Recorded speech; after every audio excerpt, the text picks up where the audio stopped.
High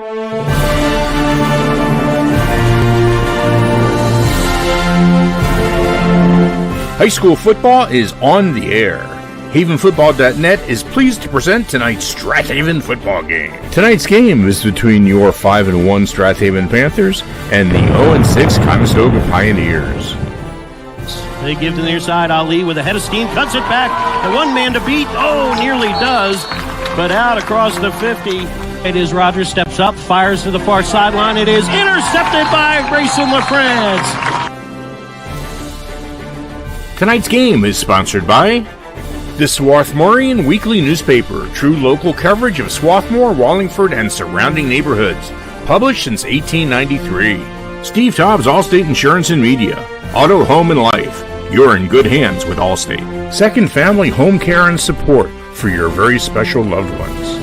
Rose Tree Wellness Center, complete chiropractic treatments featuring ART therapies in media. We get to the root of the problem. Ducklings Early Learning Center in Wallingford. Daycare for ages 6 weeks to 5 years. Jessica Mudrick, a Caldwell Banker Realtor, where your home story begins. Scar Pagnato Plumbing, over 20 years experience for all your plumbing needs in Wallingford. Proud Haven supporters Mary and Larry Luter, go Haven! Ask, alumni and friends supporting kids, helping students K-12 to enhance their educational experience. AMF Auto Clinic, taking care of your cars since 1961. Located in Brookhaven on Edgemont Avenue. Fisher's finest flag football for boys and girls. America's fastest growing youth sport. The Wharton Benefits Group, specializing in creating employee benefit packages to attract, retain, and award the best employees. Here are tonight's internet announcers, the voices of the Strath Haven Panthers, Brian Carroll, Pete Fulgenet. Continuing.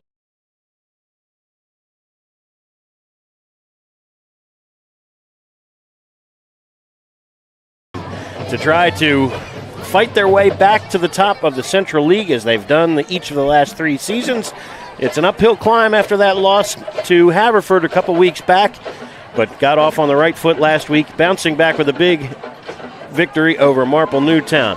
For the Conestoga Pioneers hosting tonight, they're looking for their first win, and boy, would it be a big one to knock off the 3-time defending champion Panthers.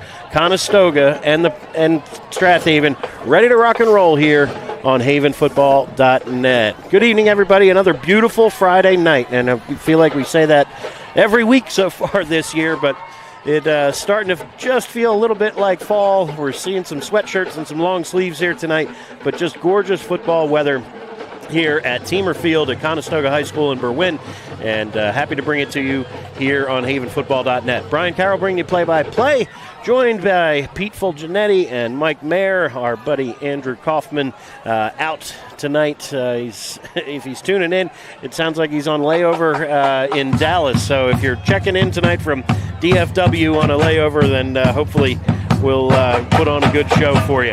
Dean Michelson's here on the camera, Mike Clancy upstairs as well. So happy to bring you all sorts of action. And for the Panthers, big-time bounce-back win last week, Pete, with a 34-10 a game against Marple Newtown that really never felt like it was in question. Yeah, last week was quite a night with the Eagles there, the band there, and it was just a real good atmosphere. And the Panthers came back with a 34-10 victory, and they got 3 of their starters back. That certainly didn't hurt them. And when you're playing with a full deck, it's much easier. And speaking of a full deck, the Panthers welcome back Luke Mulhern tonight. He's back in the lineup at quarterback after missing the last couple of games. He'll be back on the defensive side of the ball as well. So the Panthers' depth tested a little bit over the last couple of weeks, but they came through it. Still just 1 game back of the Central League lead behind undefeated Ridley and undefeated Springfield at the moment. But still lots of football to be played in the next 4 weeks. Mike Mayer joining us as well. Mike's got us set up out here outside the press box. We've been out here before, Mike, and but we've in less than ideal circumstances. Yeah. Tonight, you can't ask for much better than this. This is beautiful. It's going to be our first night. We're going to need to put on some sweatshirts or jackets, which is about friggin' time for football season. But that being, we're looking forward to that, and we got some new sweatshirts last year, so this will be our first chance for some of us to try them out. what I wanted to bring up, though, and we talk about these usually every year because Panthers are usually doing pretty well every year. They have a target on their back, just like this year Haverford does, just like Springfield does, just like Ridley does. This is the kind of game that a Conestoga who's struggling mightily to try to put together a win, if this is the only win they get this year, this would be something they'll talk about for the rest of their lives. So they have got to come out and play like they can and not let themselves down and not let the game go sideways. These kids go out and practice every day. They come out to make an effort. If you let them, they will win a ball game. So, we'll see. And, of course, we've seen Haven come in and kind of underestimate a little bit. Even though Coach Clancy's mantra is one game at a time and nobody looks ahead, the kids kind of, we should beat these guys. Bad thinking. You're going to come out and think, how am I going to do tonight? How well am I going to do? What are we going to learn from our mistakes last week? And if it goes into a mercy rule in the third quarter or whatever, then that's what it is. But you want to play your best game regardless of who your opponent is. And that's what we're looking for tonight. We certainly expect Haven to win, but we're going to look at how they perform. Absolutely. And last week, just to Mike's point, Garnet Valley came in here last week and had themselves a battle in the first quarter.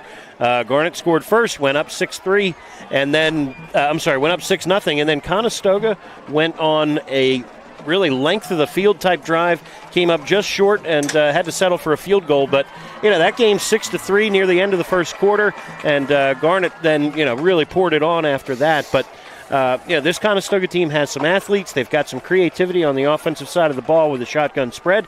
And speaking of that offense, second-year coach Scott Gee will hand the keys to a sophomore tonight. Unfortunately, Brian Ford, their typical starter, senior quarterback, is out of the lineup. So it'll be Marcus Monahan, number 9, under center tonight, or not often under center if I had to guess. They're in a shotgun spread most of the night. It'll stretch the Strath Haven secondary into covering 4 and 5 wide receiver sets, and we'll see what happens from there. Also back in the lineup, or back in uniform tonight, two-way lineman for Conestoga, number 66, Travis Jones. So we didn't exactly see where he'll fit in on the offensive line, but he will absolutely be an upgrade. Probably, and not putting anybody else down, he is probably their best lineman. So he is back on the field tonight after missing the last couple games. He scored the only touchdown they had against Upper Darby back in week 2 when he recovered a fumble in the end zone.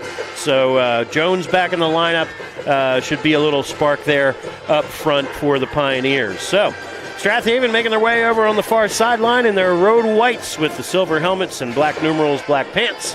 Head coach Kevin Clancy, been there since 1991, and he of the 305 career wins at Strath Haven and 372 wins overall. That is 7th all-time in Pennsylvania, just one behind Bob Wolfram out at Wyomissing. So, he's been at it a long time, too. Bob Wolfram, who actually incidentally grew up with my father in Somerton in northeast Philadelphia years ago, but he's been at it at Wyomissing for years, and they have another terrific team out there near Reading. But Clancy and Wolfram both climbing the list very quickly on career wins here in the state of Pennsylvania, and the Panthers at 5-1 and one game back of Springfield and Ridley right now in the Central League standings. So we'll wait for Conestoga to make their way onto the field here. I got to tell you, the hot dogs smell great. They are grilling out here. There's 2 snack bars here. There's one on either end of the field, and the grill is going, and the smoke is blowing our way here. So we'll maybe get a halftime snack if we're lucky. We'll see how fast we can run down the stairs. But thanks to everybody at Conestoga here tonight for getting us set up nicely outside the booth here, and just looking forward to another excellent game here for the Panthers and Pioneers. So we will keep you posted on other Central League action tonight as we get scores from Radnor and Garnet Valley. We'll be sure to share that with you, as well as Upper Darby Pencrest. That should be a good one as well. Couple of games, couple big ones tomorrow. Central League, Haverford at Springfield at 7 o'clock. Also 7 o'clock kickoff at Harriton, where Ridley takes the road up to the Villanova area to take on the Rams. So we'll keep you posted on what we have around the Central League and beyond, as always. And minus Andrew Kaufman tonight, we'll miss him, and we'll do our best to hold down the fort here at Conestoga and go from there.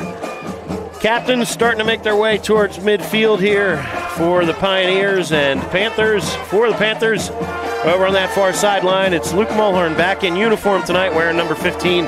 He's joined by 56, Nick Faribault. 17 is strong safety Quinn Kell. And big 73, Paul Oblek, your two-way tackle. For the Pioneers, on the near sideline and making their way to midfield, back in uniform, good to see number 66 back out there, Travis Jones. We mentioned him, one of your better linemen. He's there with number 1, Niall Holman, who was a wide receiver and defensive back. Number 2, out of uniform tonight, Brian Ford, your quarterback and linebacker, so they will miss him in a big way. But 77 is another two-way lineman, Justin Schwartz, fellow senior, out there at midfield. So, captains shaking hands and talking through the coin toss. We've seen over the years more than one kick return touchdown. For whatever reason, the Panthers seem to run back kickoffs here at this field quite well. Seen quite a few here, but it looks like the Panthers will receive the opening kickoff here as Conestoga has won the toss and deferred. Panthers will move right to left here as we get started. So we'll see what they can do with that opening kickoff in just a few moments. Thanks again to our sponsors. We are grateful that you are putting us on the air week after week on havenfootball.net, and be back in just a moment for the opening kickoff in Central League action right after this. Senior Home Care is owned by a Strath Haven family, the Glowackies. We provide in-home care assistance with all activities of daily living, personal care, transportation, mobility assistance, light housekeeping, and meal preparation. We also offer personal care including hygiene, companion care, and medication reminders. Alzheimer's and dementia care along with short-term respite care are also available. Schedule your free consultation at 610-719-3223 or go to our website at secondfamily.com. Hi, everyone. This is Greg Murphy from the Phillies broadcast team, where high school football never sounded so good, right here at havenfootball.net. District 1 in Central League, we present our football game between the Panthers of Strath Haven and your Conestoga Pioneers.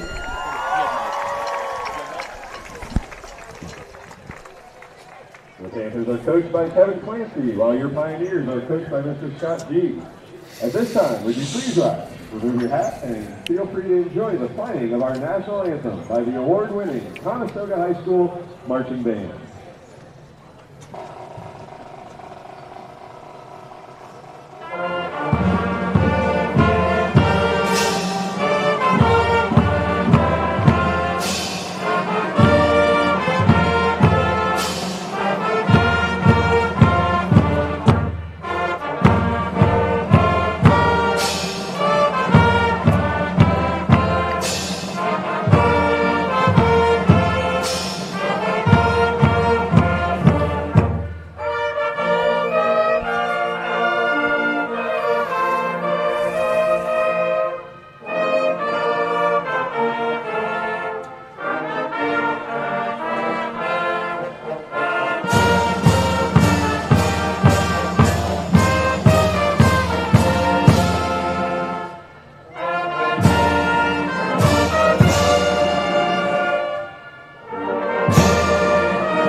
That's the Conestoga Marching Band belting out the Star-Spangled Banner.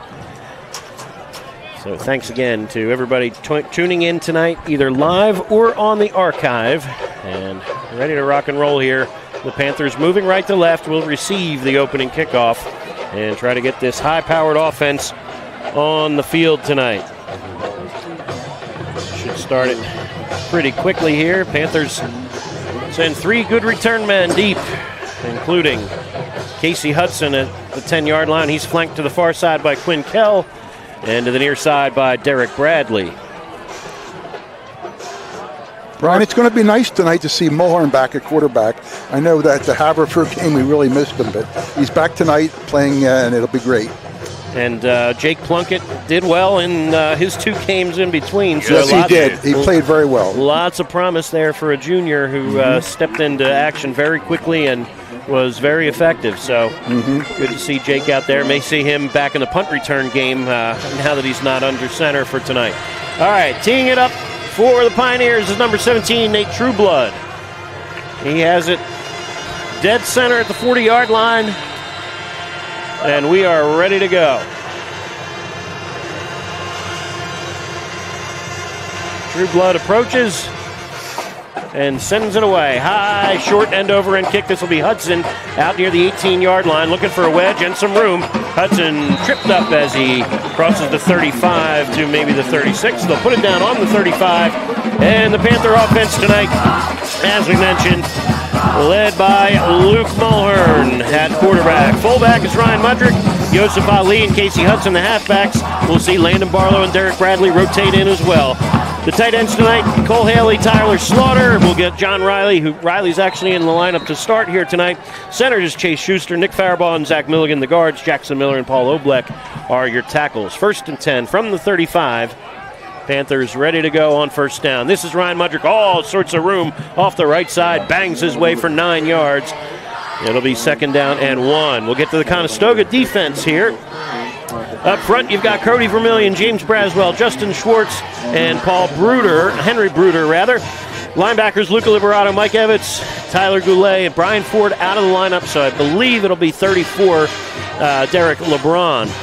Corners, Niall Holman, Bryce Fielding. Free safety in there is number 13 now, Nico Perrin. Sweep to the far side. This is Landon Barlow picking up a bundle out to the Panther 49-yard line. And first down for Strath Haven as Barlow goes for 6. Good start here for the Panther offense. They're humming, Pete. Yeah, two plays, 2 good 9-yard gain, and another 8 or 9-yard game. Yeah. They're running off that right side, so we'll see if that's a weakness over there. Strath Haven from the far hash. Riley to the near side, Slaughter to the far side. The give inside is to Mudrick, who was stacked up this time. Nice work by the Conestoga defense, holding him to just a gain of 1. 2nd down and 9 upcoming. Big number 77 right in the middle of the line there made the stop. Nice stop for the Stoga lineman there. That's Justin Schwartz.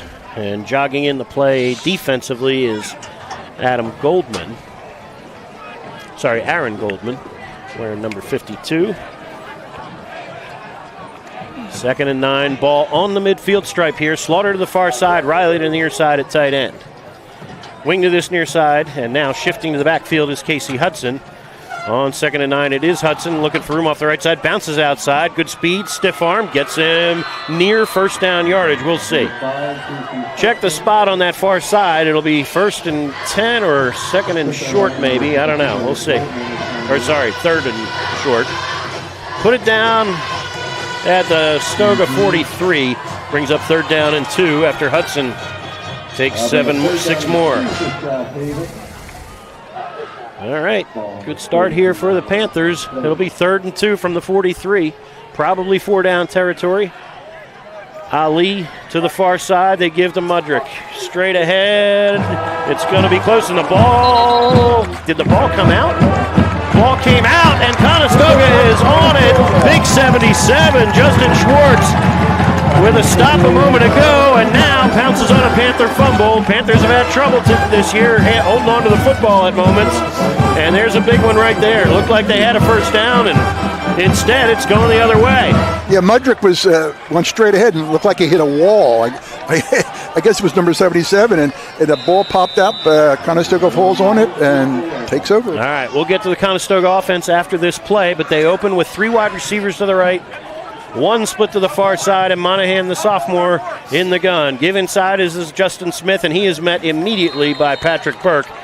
Gain of about 2 on the play. So the Conestoga offense tonight, Marcus Monahan is your quarterback, Justin Smith is your running back. Wide receivers include Niall Holman, Bryce Fielding, typically Christian Crump, but I do not see him dressed tonight, so it'll be Luca Liberato instead. Tyler Goulet was originally in the lineup as well. They have to plug in somebody else on that far side as a split end as well. Mark D'Antonio, your center. Braswell, Fritz, Schwartz, and Vermillion. the rest of the offensive line. 2nd and about 8 for the Pioneers on the Strath Haven side of midfield now. On the keeper, this is Monahan going forward across the midfield stripe. It'll turn it to 3rd and about 4. So Conestoga, you mentioned it, Mike, they're going to have some energy coming in here. Strath Haven with a mistake early and now needs to snap out of it quickly. No doubt about it. I mean, this is exactly what you want to fear when you come in against a team like this. Don't give them any hope. It doesn't make any sense, and it doesn't take much to get the Conestoga fired up. Certainly a fumble recovery will do it. 3rd and 3, run heavy set this time. Monahan with a power eye in front of him, extra lineman as one of the fullbacks. Give inside and pushing the pile near first down yardage. I think they'll have enough when they unpile. It's going to be close. Looks like they got it. Yeah, they got it. Indeed. Nicely done right there. Pickup of 3 and a first down. And Strath Haven on their heels here after giving up the first down of the game. Jones checks out on the offensive side of the ball, and Monahan back in there. Also into the game now, number 44, Henry Bruder. I'm sorry, I'm not sure who 44 is. We're going to have to we'll have to double check that. That's a different player there lined up in the backfield as a single setback here. Liberato slot to the far side. Under center is Monahan on 1st and 10. They run it, looking for room off that edge, turning the corner. This is Bruder turning upfield and has himself another first down. Gain of 12 on the play. The Panthers giving up first chunk play of the night. You can see the excitement in the Conestoga players now. They feel like, wow, we can really move the ball here. This is great. And you just don't want, like Mike said, you don't want to give them any kind of thought that, hey, maybe we can beat these guys, you know? Panthers have to turn it around quickly here. Again, opening drive for Conestoga last week was phenomenal against Garnet Valley. Chewed up the clock, marched down the field, and ended with a field goal. They're looking for more here now. 1st and 10 at the Panther 33-yard line. Single setback again. They'll give it to him one more time. Trying to control the football and the clock, and so much for that, says Cole Haley. Haley and Burke step up to drop your tailback for a gain of nothing on that one. Yeah, Haley just closed right real quick in the center there. Didn't give the running back any time to make a move. Haley and Burke, a pair of juniors, have been phenomenal at linebacker so far this year. Panther defense, we'll get to that after this play maybe, Mike. I didn't introduce all of them, but Conestoga's been moving it quickly and well here on the opening drive. 7:08 and counting to play here in quarter number 1. Fielding, split to the near side. Liberato, slot to the near side. On 2nd and 10, Monahan under center, play fake, back, steps, fires to the near side. Terrific one-handed grab. Hauling it in at the 28-yard line is Niall Holman. And man, if you're trying to get your sophomore quarterback on track, that's a way to help him. Yeah, all right, Panther defense real quickly. Want to get them introduced here. Up front, you've got Landon Barlow, Zach Milligan, Paul Oblek, and Nick Faribault. Your linebackers, Cole Haley, Patrick Burke, and Luke Mulhern. 2 new corners tonight to start things. Van Wendell and Jordan Alexander. And Quinn Kell and Casey Hudson are your safeties. Grayson LaFrance out of the lineup tonight for the Panthers. Hope to have him back shortly. But senior stalwart in coverage on the sideline so far tonight. All right, here we go. On 3rd down, sweep to this left side, keeping it himself as Monahan turns upfield. You're going to get a flag on the play, usually in the neighborhood of holding. I think he'd be about a yard shy of a first down here, but instead I think it may be going backwards. Yeah, you got to take the penalty because you can only give him a 4th and 1 from the 24. So Monahan, a big kid for a sophomore. They're on the rosters that we've been given, no heights and weights. So we're guessing. But just looking around on the field before the game, Conestoga has a size advantage, as we've said in almost every game this year for Strath Haven, with the exception of maybe last week with Marple, where the size was similar, I would say. But Strath Haven's been outsized in most games this year up front. And Conestoga's moved it well so far. But now that holding penalty turns us to 3rd and 13. Back to the Panther 37. All right, Conestoga split to the far side is number 88, Leo Brown. 3 to the near side. Monahan in the gun on 3rd and long. Panthers get a little bit of a rush, but now they want it all. Deep down this near side, it is going to be intercepted. Climbing the ladder and holding it in is the senior Van Wendell. Takes it away at the 9-yard line. And the Panthers, terrific job. Staying home and just hauling it in. Yeah, that ball had a lot of air under it, so it gave the defenders time to react. Great interception there. And let's see what the Panthers can do. Let's see if they move the ball. All right. Panthers inches away from a first down on their first possession, but coughed it up, and now the Panthers with a long field in front of them at the 9-yard line. 5:34 to go here in quarter number 1. All right, here we go. Mulhern under center. 3 backs behind him, 2 tight ends in front of him, and they sweep to that far side. This is Casey Hudson looking for a block patiently, then turns the corner, turns upfield, and he's got himself yardage across the 15 out to the 16. 7 for Casey Hudson on first down. Panthers finding room off that right side again, Pete. Yeah, they're trying to turn that corner, but Stoga's playing good defense. They're not letting him get to the wide out, so they're trying to force him back inside, and then the linebackers connect and make the stop. I think the Conestoga fan base is getting the hot dog fumes over the field to distract our boys. Here they are. That's an illegal procedure, isn't it? Right. 2nd down and 3 from the 16. Panthers on the move here. Give this to Yosef Ali, and he is met there by Schwartz, who's had himself a whale of a first quarter. He's been busy with a couple of tackles and a fumble recovery, and Ali stopped shy of the first down here by about a yard or 2. That Schwartz, he's a big fella in the middle there, and you don't really run through him. You got to run around him. Well, you got to block him. That's you have really to block been him the key. first. Yeah, absolutely. I mean, what you're seeing here is just a lot of failed blocks, a lot of blocks being slipped off the blocking tackles and guards, and they got to solve that problem. All right, 3rd and a yard here for the Panthers. Need to get things moving here against an 8-man front. They show blitz up the middle. They give us to Mudrick, and he powers his way across the 20, out to the 22. Ryan Mudrick for 4 and a first down.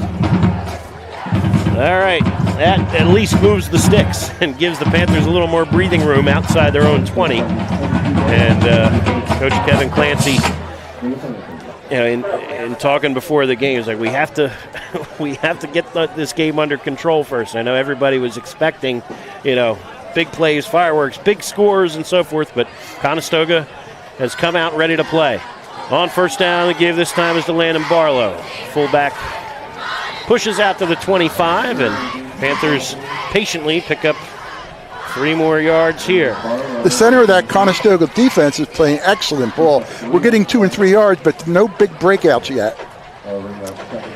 Yeah, well, Schwartz, I'm sorry. Go. Part of it is Haven's got a very predictable offense, but they basically play and say, look, this is what we do, now stop us. Right. And right now, Conestoga is having some success with stopping Haven. Riley tight end to the near side, Slaughter to the far side, T formation. Your fullback is Landon Barlow.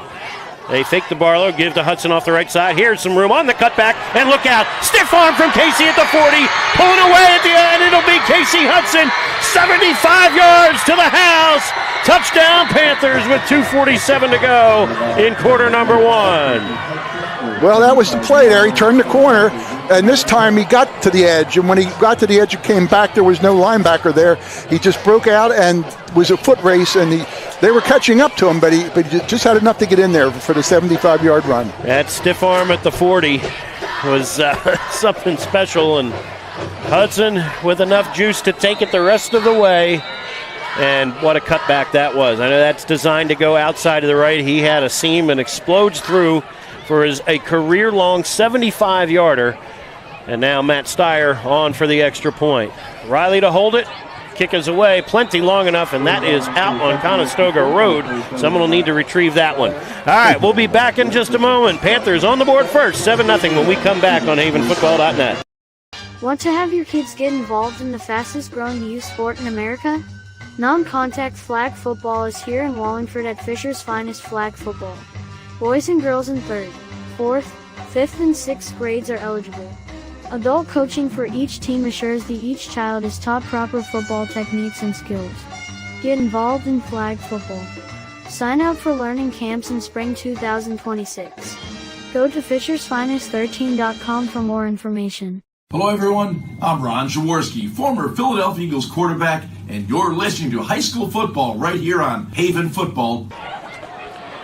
Well, just as we said, Conestoga's right in this thing. They're in the neighborhood of scoring. An interception by Van Wendell steals the football back for the Panthers inside their 10, and then 3 plays later, Casey Hudson goes 75 yards to pay dirt for his second touchdown in as many weeks. Panthers on the board first here, 7-0, with 2:47 to go in quarter number 1. You know, earlier in the season, Brian, we saw Hudson almost break away and get tripped a couple of times where he would have scored the same way. Now he's starting to get away with it, so good to see it for Casey Hudson. He's been, look, coming into the game tonight, the Panthers with 3 different backs, over 400 yards rushing, and Hudson and Bradley near double-digit average in terms of average yards per carry.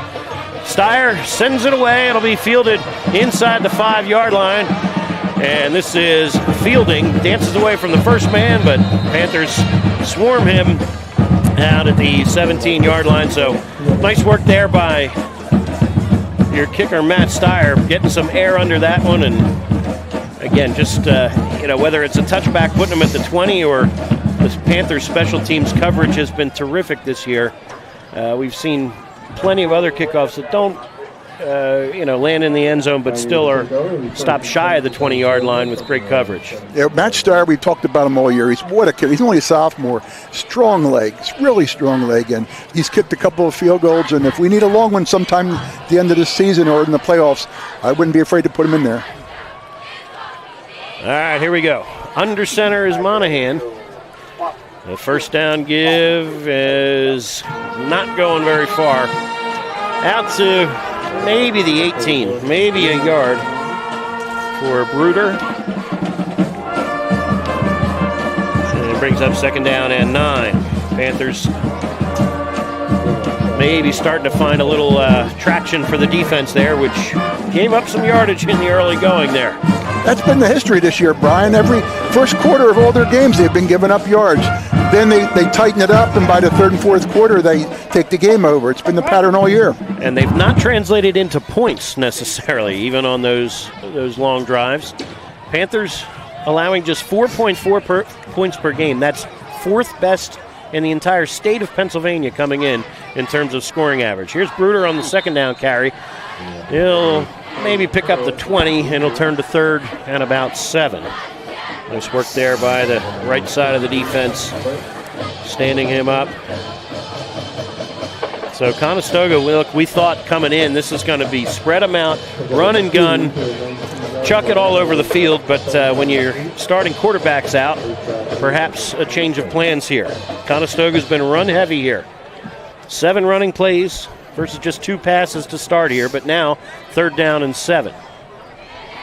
From the 20, in the gun is Monahan. Turns, looks to this side, he fires high to the outside, incomplete.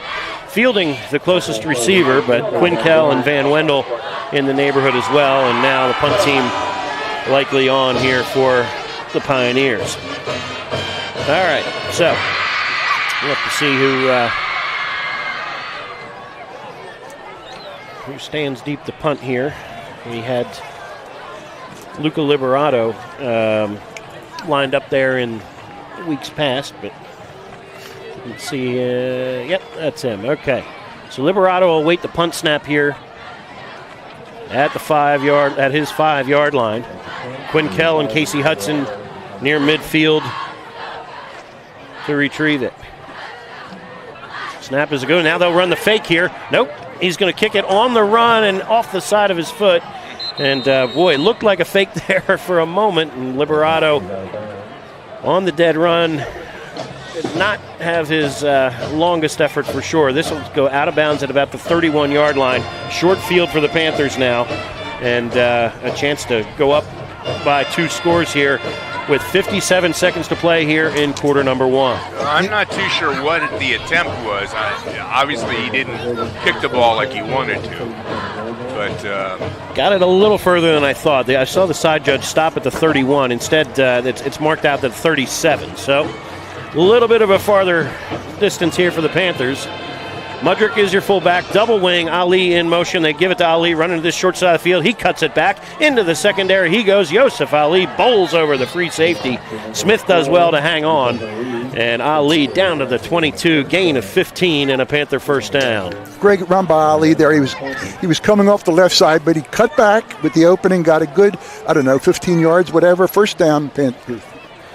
From the 22, Yosef Ali, your leading rusher coming in terms of total yardage. But right in the neighborhood of Ryan Mudrick and Landon Barlow as well. And as I mentioned, Derek Bradley averaging double digits every time he touches it. And Casey Hudson, explosive as well. This is Mudrick off the right side. He's pushing his way into the red zone down to about the 17. So 14 seconds, 13 seconds. Panthers may decide to just take it to the other end of the field here. Yep, they will. And Coach Clancy will keep Luke Mulhern on the sideline and bring the Panthers over there as well. We've come to the end of the first quarter. Strath Haven 7, looking for more when we come back. And leading the Pioneers 7-0. Be back in a moment on havenfootball.net. The Swarthmorean Weekly Newspaper has partnered up with havenfootball.net. The Swarthmorean was established in 1893 and is a true community newspaper and covers the Wallingford-Swarthmore School District as well as events in Swarthmore, Wallingford, and surrounding communities. Get your copy every Friday at 320 Market or Swarthmore Co-op, or go to swarthmorean.com for a mailed or digital subscription. For all the local news, read the Swarthmorean every week. Hey fans, this is Todd Lights, public address announcer for the Los Angeles Dodgers, and you are listening to high school football right here at havenfootball.net. Welcome back to quarter number 2. Brian Carroll bringing play-by-play, joined by Pete Fulgenetti and Mike Mayer tonight. We're missing Andrew Kaufman, but right here in front of us, working the camera, is Dean Michelson, and upstairs, of course, Mike Clancy, bringing you all the action here on havenfootball.net. 2nd and 3 for the Panthers from the Conestoga 16-yard line as we begin quarter number 2. Panthers with Ryan Mudrick at fullback, 2 tight ends in front of Luke Mulhern. Hudson in the backfield and Ali on the wing. Give is to Hudson, who bangs his way to about the 15 maybe. He'll be short of that, actually. Good hit there from Liberato coming up for Conestoga.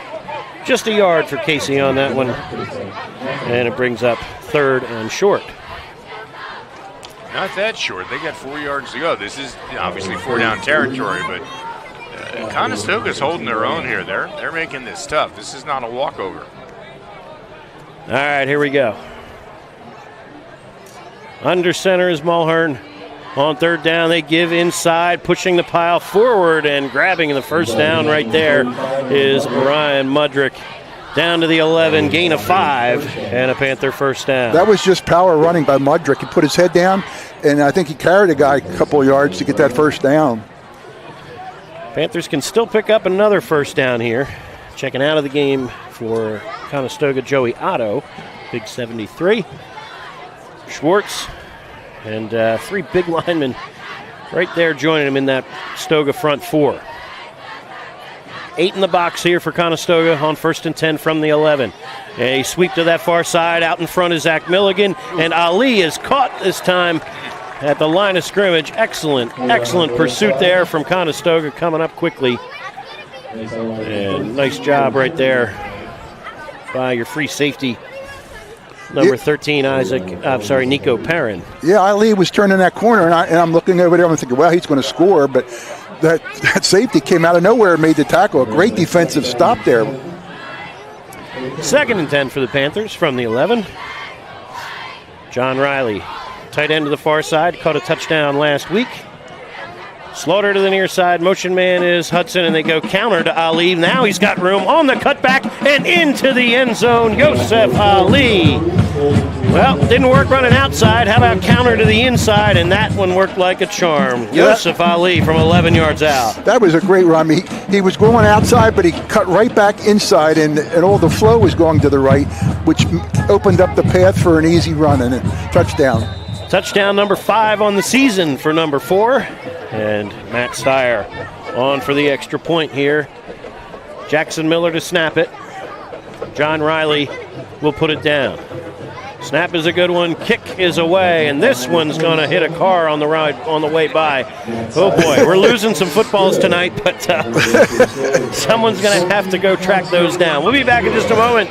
See if we can find a football and some offense for Conestoga when we come back on HavenFootball.net. Welcome to Allstate, where everyone saves when they bundle their home and auto insurance. Isn't that right, Frank? I saved 25%.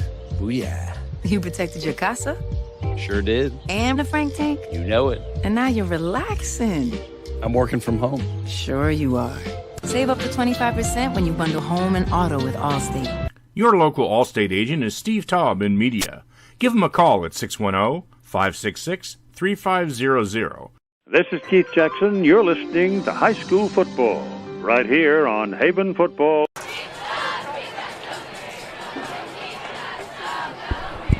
Welcome back to Teamer Field at Conestoga High School. Good work by the defense, forcing a 3-and-out, a 37-yard scoring drive capped by Yosef Ali's 5th touchdown on the season. Comes at the 10:06 mark of this second quarter. And now Conestoga in a 2-touchdown hole here on their home turf. Steyer has it teed on that far hash and ready to kick it away. Niall Holman awaits on that far hash, and he'll have a shot at it from the 4-yard line. Holman coming back to this near side, cuts it back, and he is belted. Good work there by Faribault to turn him inside to where he had some pursuit and help from his teammates, and Jordan Alexander there to clean him up. So, exactly 10 minutes to go here in quarter number 2. Conestoga will start it shy of their 20-yard line once again. All right. Try to get you some scores from elsewhere. Upper Darby just scored on a kickoff return to cut Pencrest's lead in half. Pencrest 14, Upper Darby 7 in the second. That should be a good one tonight. Keep an eye on that. Thanks to our buddies at DelcoFootball.com for the score reporting. Give inside. Ryan Smith bumps into his own man, and good penetration from the Panthers that time. Just pushing the blockers backwards, and Smith held to no gain. Yeah, the center of that line just closed up, and there was nowhere to go. Nowhere to go. Ryan Smith with again, just a sophomore. There's a number of underclassmen out here for Scott G and his Conestoga staff.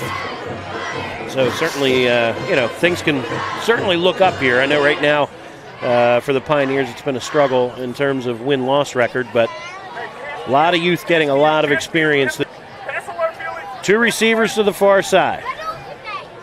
Wing to that far side as well, and they go play fake. Monahan looking, dumps to the flat. Holman on the cutback, but nope, not getting much further. Thanks to a good tackle there from Cole Haley. Holman stopped at about the 23, so a short gain brings up 3rd down and 6. A nice play there. Roll out, nice short pass, but Haley was right there to make the stop for a short gain. Monahan 2 out of 4 throwing it for 8 yards and an interception.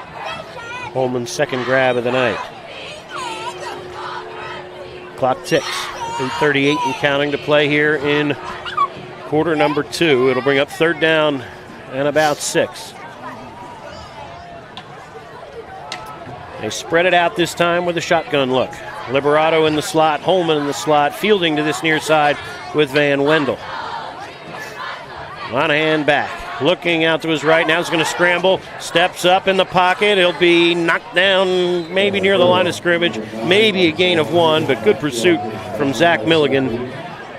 And Patrick Burke there to clean up as well. So he called a yard for Monahan on the scramble. Excellent coverage from the Panther secondary. 4th and 5 upcoming. Stoga will punt it away once again. Or not. They will not. 4th and 5. They'll go for it from their 24. They were punting. Oh, no, I'm sorry. They are punting it. Okay. I saw Liberato coming wide here. He's been your punter most of the time, but he's on the sideline. And all right, ready to go. Snap is a good one, and there's your punt. A line drive angling towards Quinn-Kell. He'll have a shot to return it coming up this near sideline. Kell is going to get, there's going to be a flag here. Kell down near the 30-yard line, but I think you're going to end up with a holding call back near midfield. So both teams have hurt themselves with a holding penalty tonight. Conestoga's disrupted a drive in the red zone. Boy, that, I was looking back now. Conestoga really was, they were at 4th and 1 inside the 15 and then turned it into, 3rd and long after a holding penalty. So that one hurt. And now here, Strath Haven with much lesser field position here as Kell's return had it to the 31-yard line, but aided by the hold, perhaps, right at the point of where he caught it. All right, so the Panthers back to their 43 with 7:20 to go here in quarter number 2. Mulhern under center. Panthers have kept it on the ground entirely so far. Motion from Yosef Ali. They toss to that far side. This is Landon Barlow looking for room, cuts upfield, and pushes his way for 8. Nice work there by Barlow and the offensive line. Actually, a little marking at the Conestoga 48. Call it 9 for Barlow, who missed that game against Haverford a couple weeks back. He's trying to figure it out since.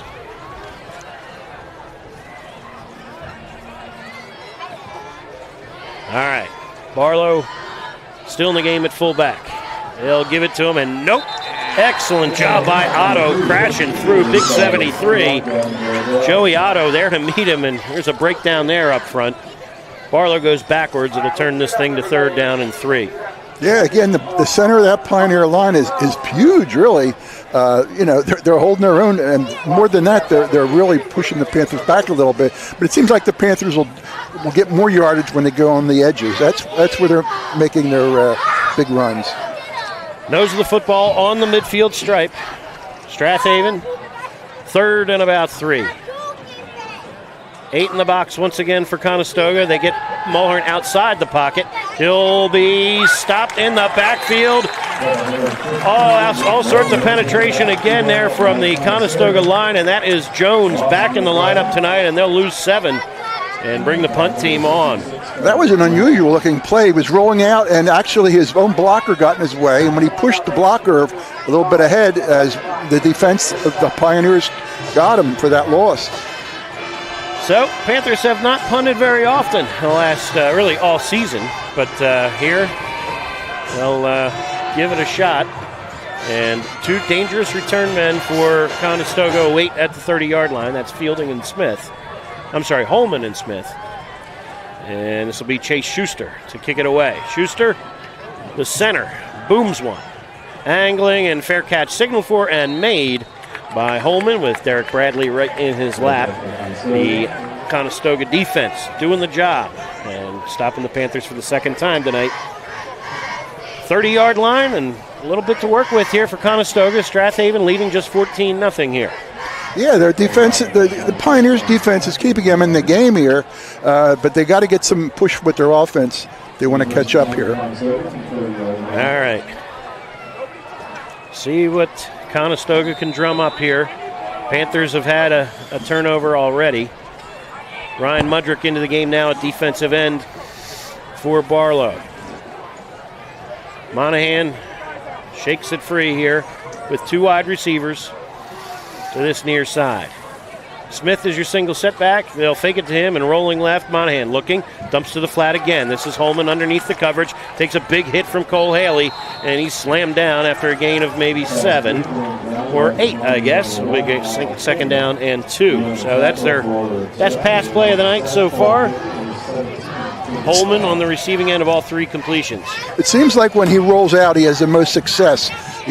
By the time he rolls out, he gets gets some of his receivers in open spots, and he's hitting them. And it seems like that's the way they're moving the ball the best. Just underneath the coverage, giving up the flats there, and the Panthers bend but don't break in many cases. Do not want to give up the home run ball here. 2nd down and 3. And you're going to get flags pre-snap. Nobody quite came set here, and it'll be 5 yards backwards here for Conestoga. Turn it into 2nd down and about 8. So unfortunate there. That's not sure what the miscommunication was. Yeah, they just weren't ready for some reason. Never quite came set. All right, back into the game is Leo Brown, number 88 at tight end. And checking out, number 13, Nico Perrin. Brown to the near side, and then 3 to the far side. Top to bottom, Fielding, Holman, and Liberato. Give is to Ryan Smith, looking for room, and he is met there by Jackson Miller quickly. Good work there by Big 64. Smith leans out to the 34-yard line. It'll be got 3rd down and 6. Yeah, it looked like he had a little hole there, but number 64 grabbed him by the ankles and took him down. Good work by Miller. He's rotated in nicely on the defensive line this season as well. Count on him in a big way at offensive tackle and as the long snapper for the last 3 years. But Miller doing the job defensively. Batted down 2 passes a week ago against Marple Newtown. Here, 3rd down and 6. Panthers matched up with not much cushion here. 3 wide receivers, 4 wide now. Monahan back, wants it all. Deep down the far side, leaping, batted in the air and incomplete. Hudson and Alexander both in the neighborhood. Each may have gotten in each other's way there. And incomplete it falls. So they take the deep shot. 4th and 6 is where it ends. And the Conestoga punt team back on the field. Panthers with 3:09 to play with before halftime and 3 timeouts. See what they can drum up here. Panthers have yet to put it in the air. They may need at some point to just loosen up this Conestoga defense, crowding the line of scrimmage. All right, here we go. Conestoga ready to punt it away from their 20. High snap through the hands of the punter, and look out and scramble for it, and they'll be dropped back at the 13-yard line by Nick Faribault, and the Panthers with a big chance now. Big mistake there by Conestoga. The center was a little bit high. He could have caught it, but it went through his hands, and turnover right there, and Panthers are 13 yards away from scoring again. All right, here we go. 3:05 to go here before halftime. All right, do you take a shot at the end zone here? Do they think about hitting one of the tight ends? See what they drum up. They're all too tight. All right, here we go. Mulhern under center, Ali in motion. They play fake now. They go counter to the near side. Casey Hudson on the cutback. Now somehow wiggles through and into the end zone for the 2nd time tonight. How did he make those guys miss? Casey Hudson in from 13 on the counter, and the Panthers on the board, taking advantage of the short field for a 2nd time tonight. Yeah, Casey there, he was dancing a little bit, left, right, but he got around through 3 different guys and just scooted into the end zone for the score. Hudson unofficially 5 carries for 103 yards already tonight, and 2 Panther scores. 20-0, extra point pending here with Matt Steyer. John Riley takes the snap from Miller. Kick is away. It is long enough, and it is out on the roadway again. 21-0. Strath Haven on top quickly. Be back in just a moment on havenfootball.net. Your car is probably your 2nd biggest investment, and AMF Auto Clinic in Brookhaven wants to keep that investment in tip-top shape. AMF Auto Clinic has been maintaining automobiles since 1961, and they take pride in their work and in keeping your car in perfect running order. From inspections to general maintenance and repair, you can trust your auto investment to AMF Auto Clinic in Brookhaven. Call for an appointment today at 610-872-2167. Hi, everyone. This is Greg Murphy from the Phillies broadcast team, where high school football never sounded so good, right here at havenfootball.com. 2:58 remaining in quarter number 2, and Conestoga, look, encouraged with a stop of that Haven offense out near midfield. Offense didn't do much with it, but then disaster on the punt snap turns into a 13-yard field. Panthers need just one play. Casey Hudson off the right side into the end zone for his second score of the night. 21-0 Panthers, and Steyer. This is a live ball. Oh, they misjudged this, and now Smith is going to do well just to pick it up, and boy, they misjudged. Oh my! Another bad mistake there for Conestoga. That I thought he must have thought it was in the end zone. It hit at the 5-yard line. Yeah, you can't just let the ball come down like it. You have to catch it, and I don't know what he was thinking there. If he thought he was on the goal line instead of the 5 is really it. Yeah. So no touchback, but Conestoga in worse shape because of it. From the 7-yard line now, with 2:58 to go before halftime. They really need an extended drive now. Whether they score or not, it's not particularly relevant. They need to just keep moving. You do not want to give the ball back to Strath Haven here again before half. Marcus Monahan, the sophomore, first varsity start, in the gun, empty backfield. They go incomplete, or no, it's a forward pass. Nick Faribault picks it up, but it'll be a forward pass incomplete. So there's safety to be had in that little, touch pass in that way. If you botch make sure you're pushing it forward. Right. If you botch a handoff, then Faribault is standing there with the ball in the end zone. A forward pass, you can call that incomplete. So low-risk pass play there, trying to get somebody else moving on the flanks here. But Conestoga struggling at this point to put some yardage together. Right now, 16 yards passing and having for about 24 rushing. So it's been tough sledding here for the Conestoga offense. 4 wide receivers and a wing to the far side.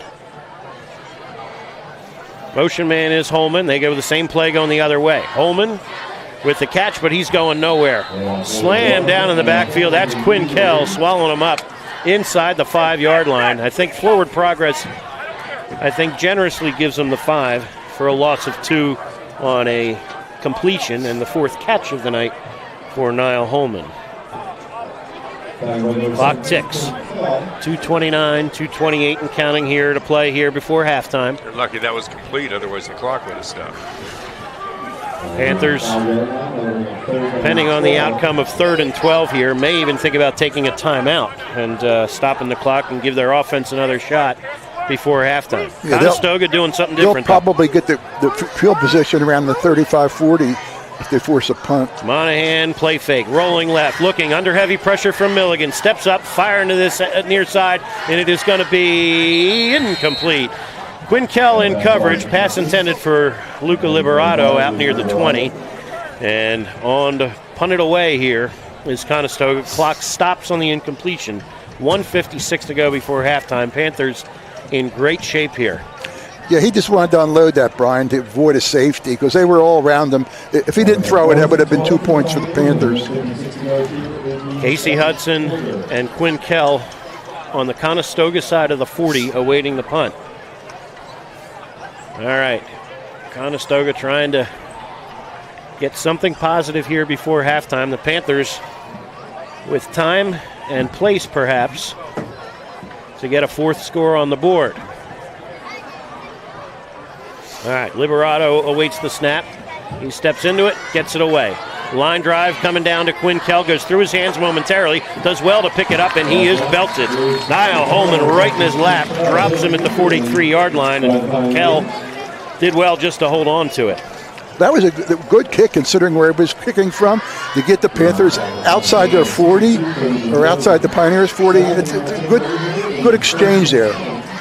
All right, 1:48 to go here for the Panthers. From the 43, he's been gashing Conestoga off the right side of the line most of the evening here. Panthers have yet to attempt to pass with this 21-0 lead. I have them unofficially for over 150 yards rushing already. Under center is Mulhern. Ali in motion, play fake, and they will throw it off for the first time tonight. Mulhern looking, nope, he'll tuck it and run, and Mulhern barrels through a tackler at the 40 to pick up just a few. So good option there for Mulhern, run or pass, and instead, 2nd down and 7 is where we sit. Yeah, he rolled to the left there looking for his big tight end, but he was covered pretty well on that. So Luke put it under his arm and got himself a few yards. Stops the clock as well. 1:39 to go here before halftime. John Riley split end to the near side this time. Wing to the right as well. Give on the quick hitter and putting a hand down, staying on his feet is Mudrick diving for 1st down yardage.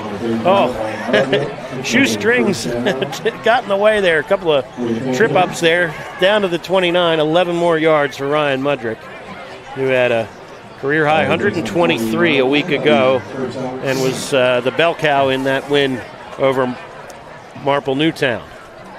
On 1st and 10 from the 29, this is Ali looking for room, squirts his way through the line of scrimmage for a gain of maybe 3, and clock stops with 1:13 to play here before halftime. Strath Haven timeout.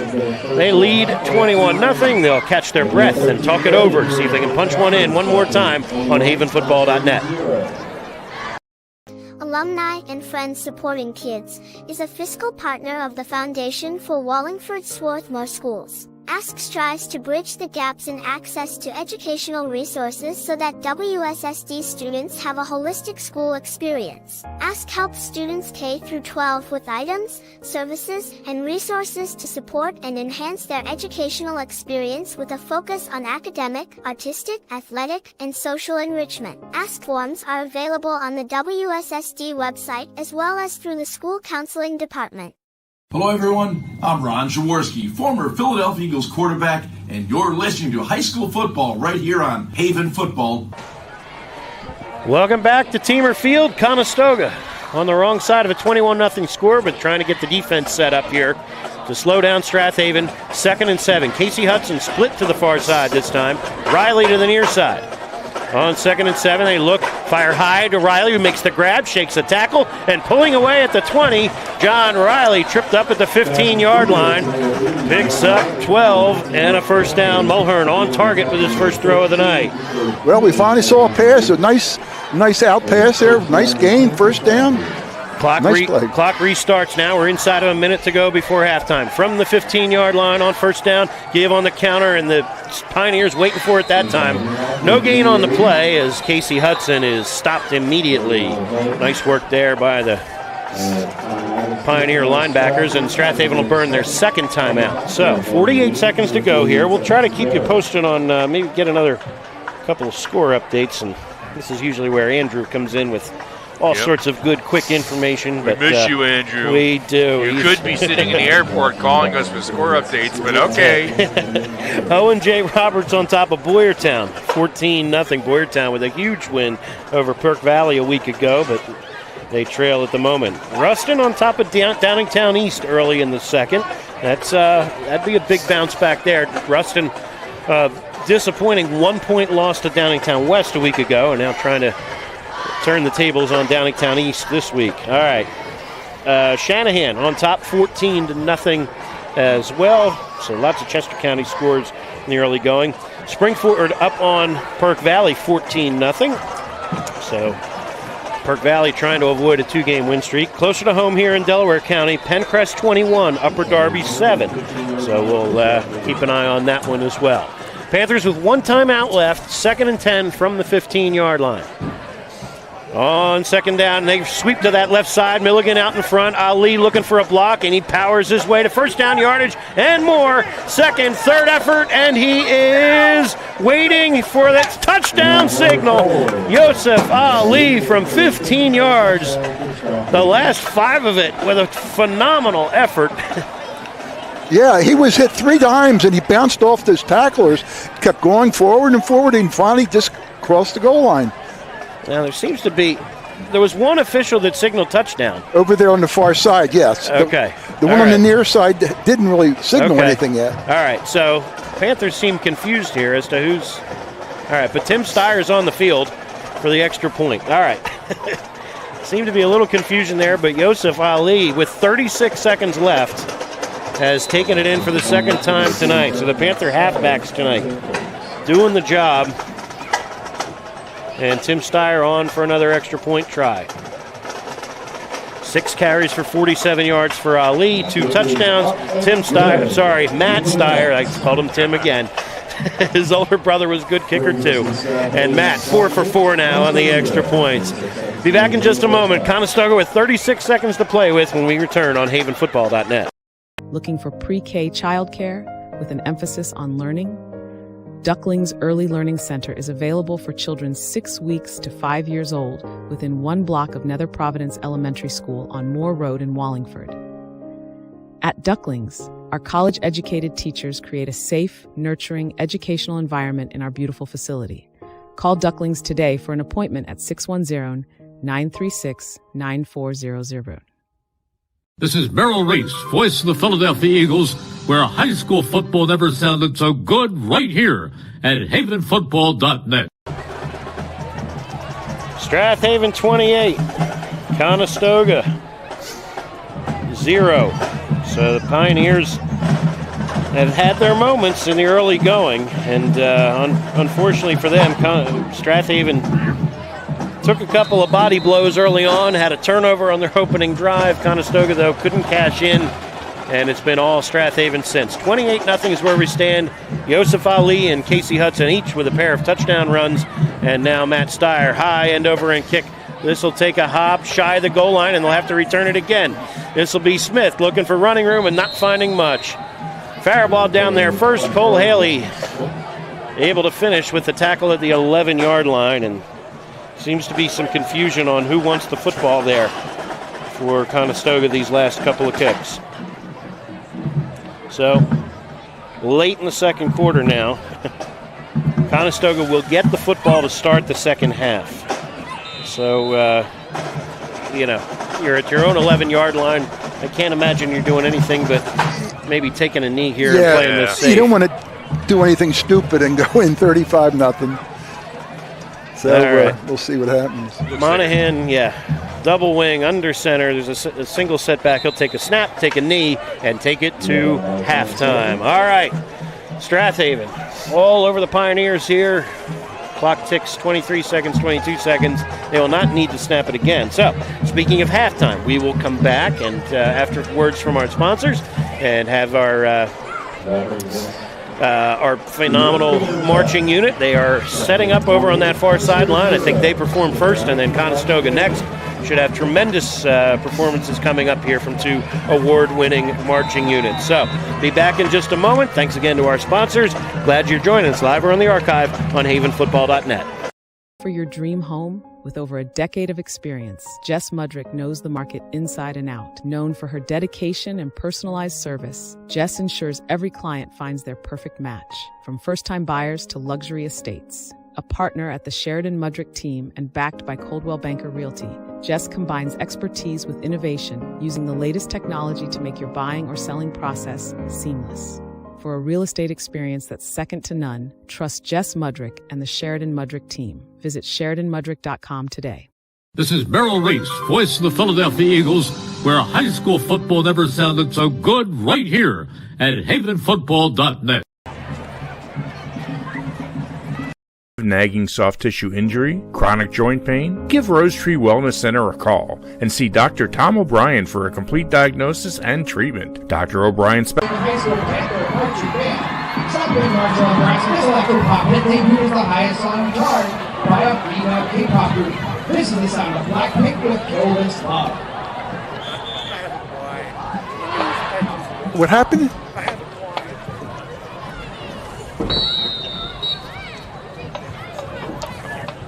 Jocelyn! You can say that!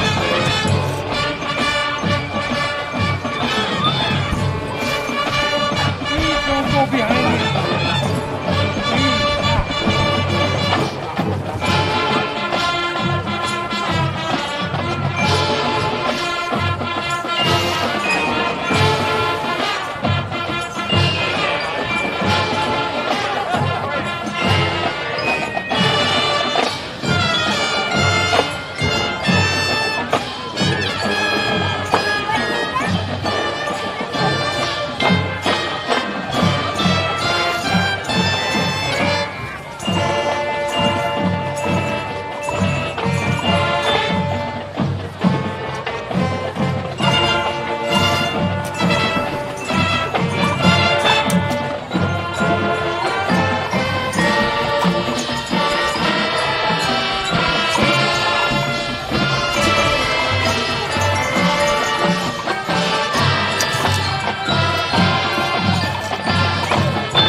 now Steve Upper, producer Mark Bronson, with his Motown-inspired new workouts.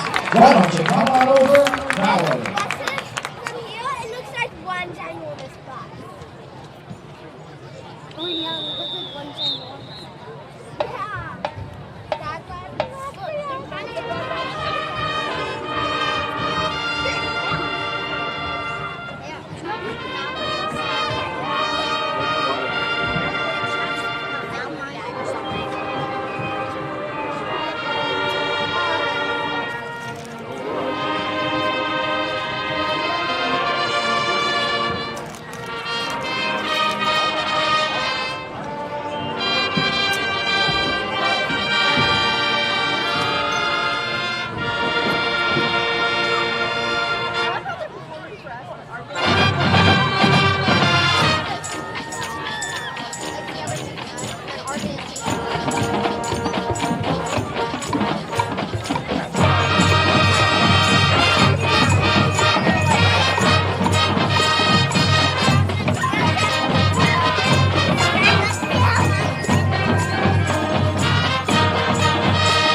Tyler Shruda directs the band front and dance line with Silks instructor, Coach Mario Morris, and dance team instructors, Ms. GJ and Ella, Ms. Rose Annabelle. The band is assisted by Ms. Smith and student teacher, Ms. Abby Crockett. For the Panther Band, I'm Nick Quintero. Have a great evening, and to the Conestoga Band, have a great show.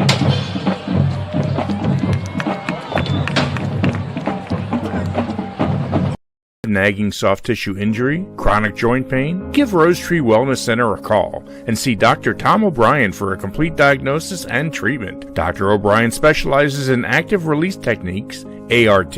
ART can deal with many issues, including chronic shoulder, knee, and ankle pain. Rose Tree Wellness Center also offers a complete series of massage therapy as well as general chiropractic care. Don't spend another day in pain. Call 610-789-5555 and make an appointment today. This is Merrill Reese, voice of the Philadelphia Eagles, and you're listening to high school football right here on HavenFootball.com. We open the show with the song melody of Somewhere Over the Rainbow before we take a hard left turn and ease on down the road with music from the Wiz. Finally, we close our show with the iconic Metallica selections, The Wizard Night and Carter Gravity They're Wicked. Marching band's managing director of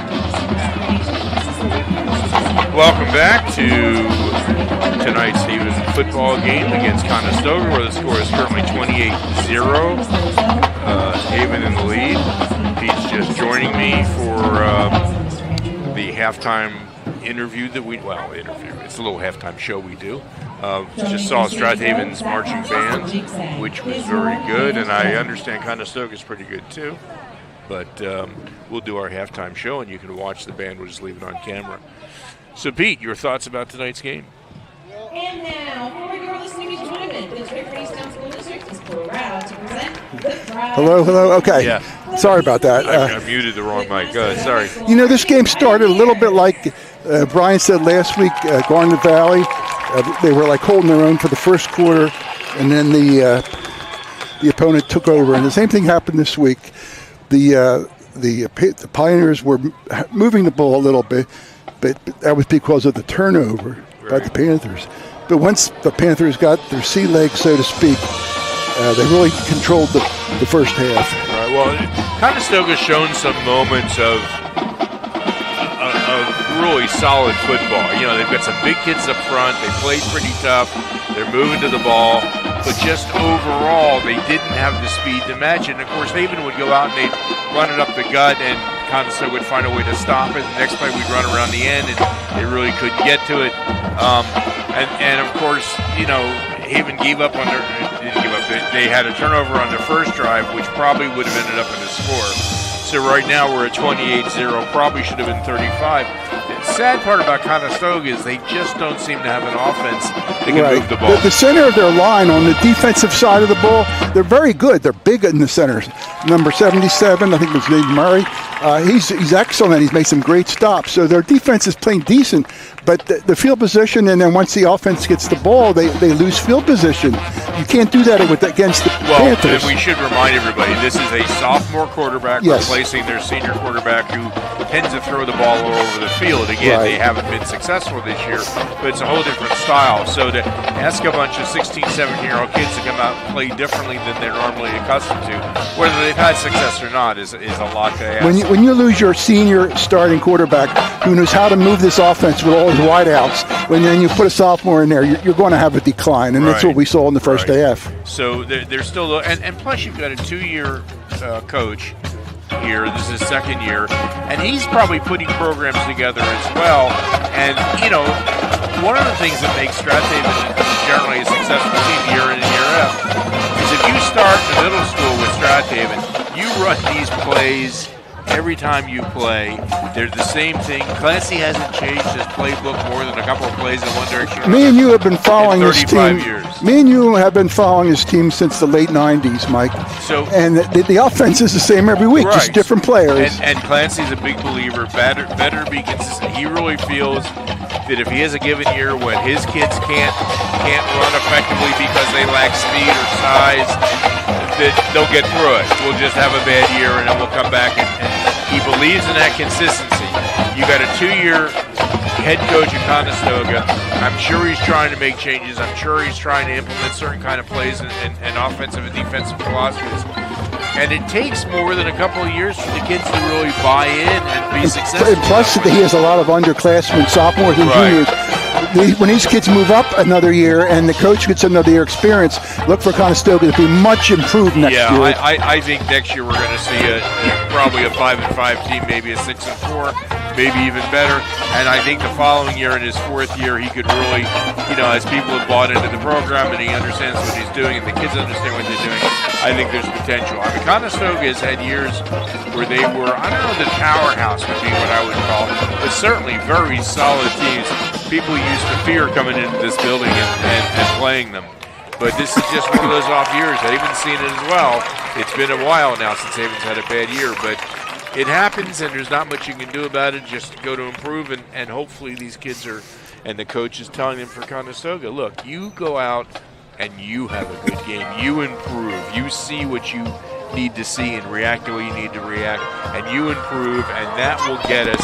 Obviously, for the seniors, it's a tough way to do it because they're having a terrible year in their senior year.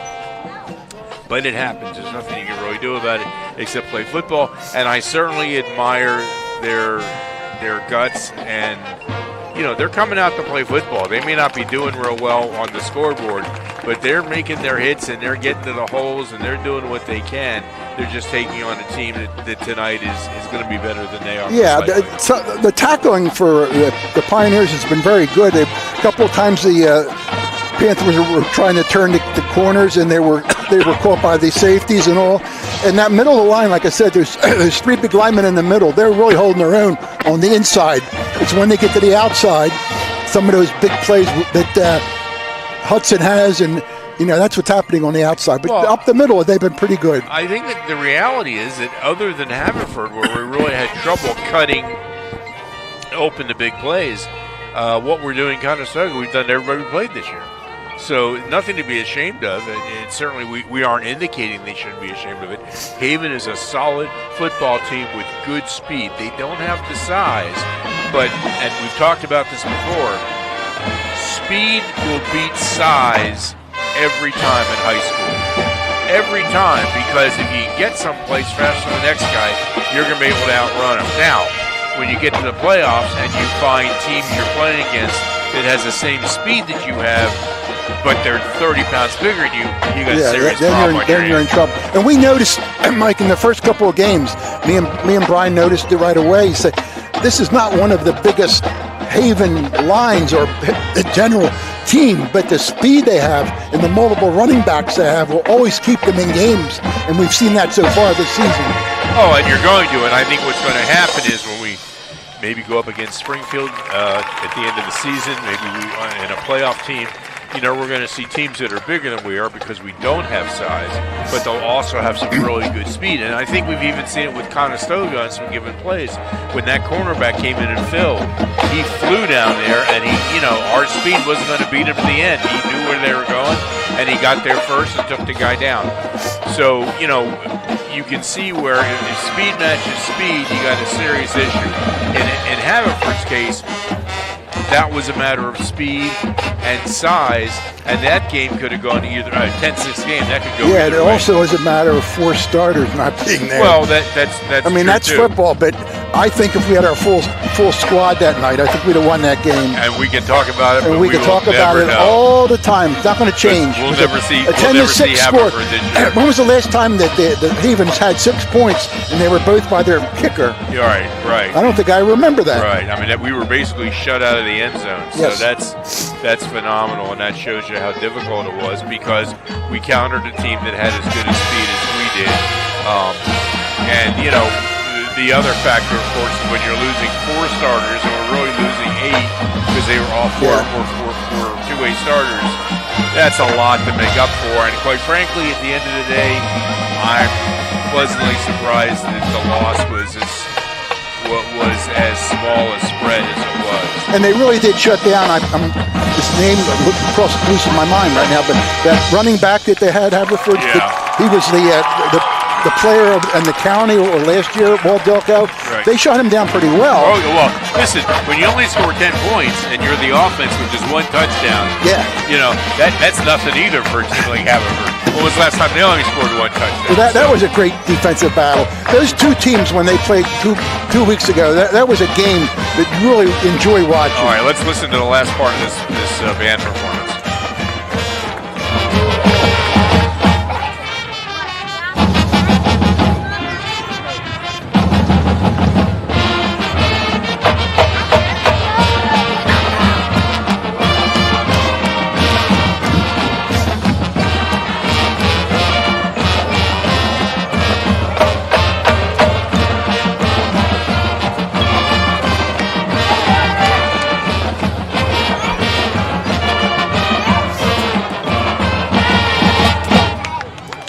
That was really good. That's why I stopped you, Pete. I just thought it was a good. We have two of the best bands in the area right here. Well, we know our Haven band how good it is, but this Stoga band is very, very good. Right, no doubt about it. Okay, real quick, Phillies play tomorrow night. They do, and they're playing the Dodgers. Has to be probably. I mean, I know the Brewers will probably argue about it, but probably the best two teams in baseball. Yeah, and we talked about it coming up in the car. They got to do something differently with the setup next year, I think, the major leagues, because you have the two best teams facing off in the division series, not even the league championship series. And you're going to have one of the best teams in the league out and watching the next two series at home, and that's just not the way it should be.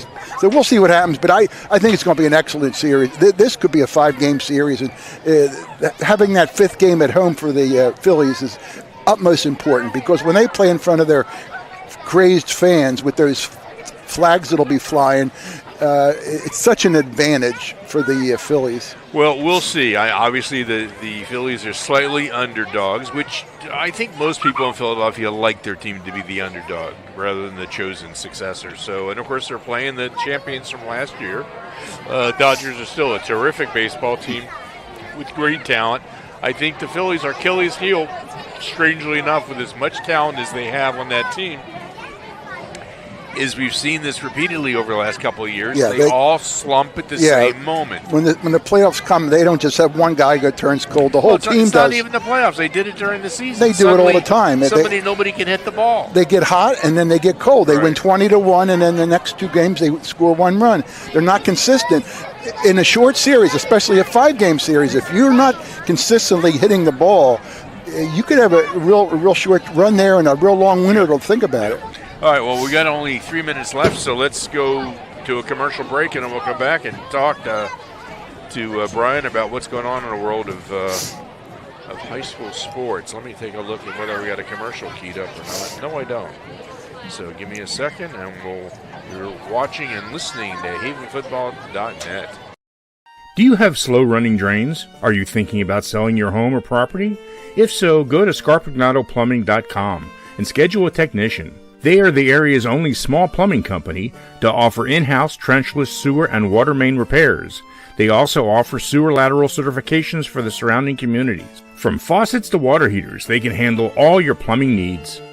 Give them a call at 484-832-5566.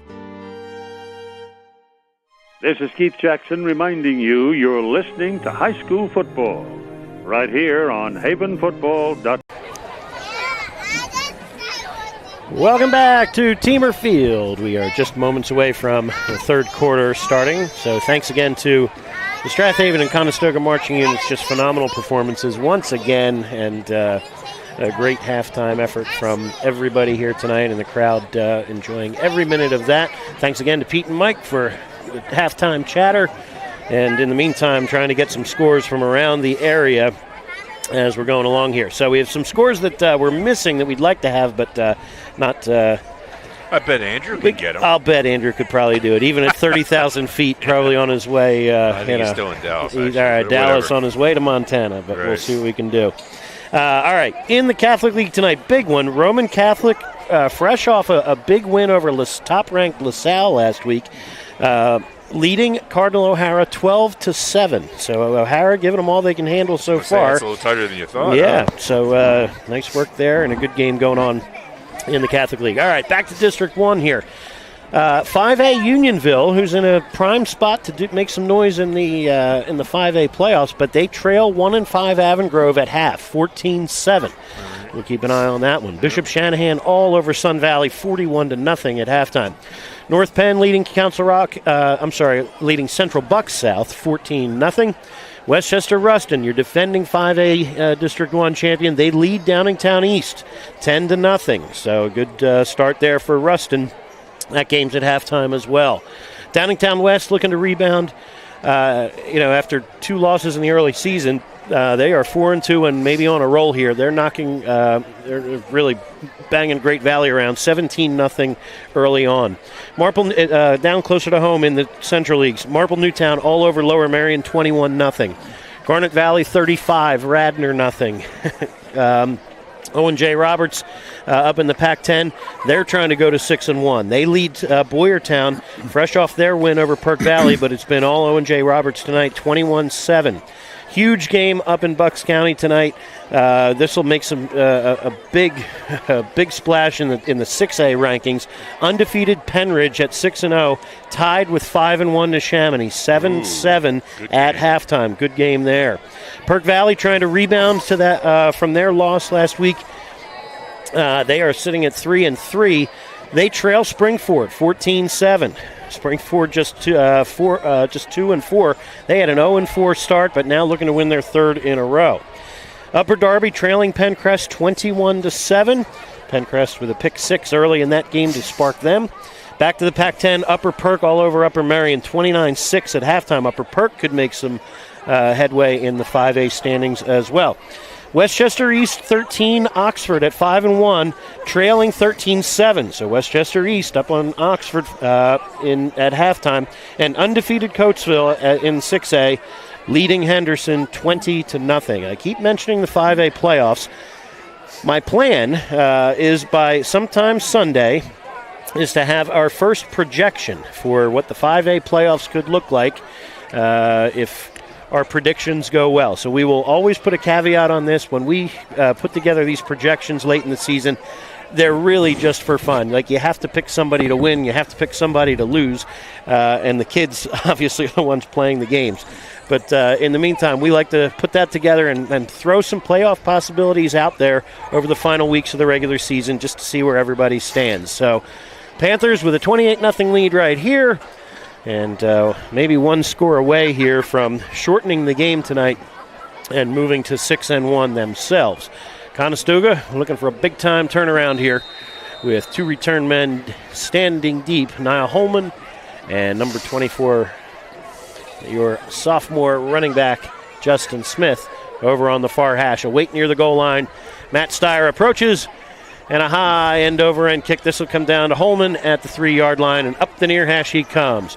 Cuts inside, makes a man miss, and nice work there by Holman. This is the best field position in a while here for Conestoga. Aside from the Strath Haven fumble on the opening drive that gave the Pioneers the ball near midfield, here Conestoga will start moving left to right here from the 33-yard line in quarter number 3. Sophomore quarterback Marcus Monahan, 4 out of 8 throwing it in the first half for just 14 yards and an interception. He's under center to start things. Henry Bruder is your tailback. 7 yards deep in the backfield. 2 fullbacks in front of him. Power eye look. Bruder trying to stretch the field. Cole Haley says no. Down he goes back at the 30 for a loss of 3. 2nd and 13 upcoming. Yeah, Cole Haley just cut right through that line there and dropped him for a loss. Great tackle by Haley. Halftime statistics overall in the first half, Conestoga with just 14 passing yards and just 26 rushing. They go backwards for 3 on first down right here. Strath Haven, on the other hand, 205 rushing, another 12 passing in that first half.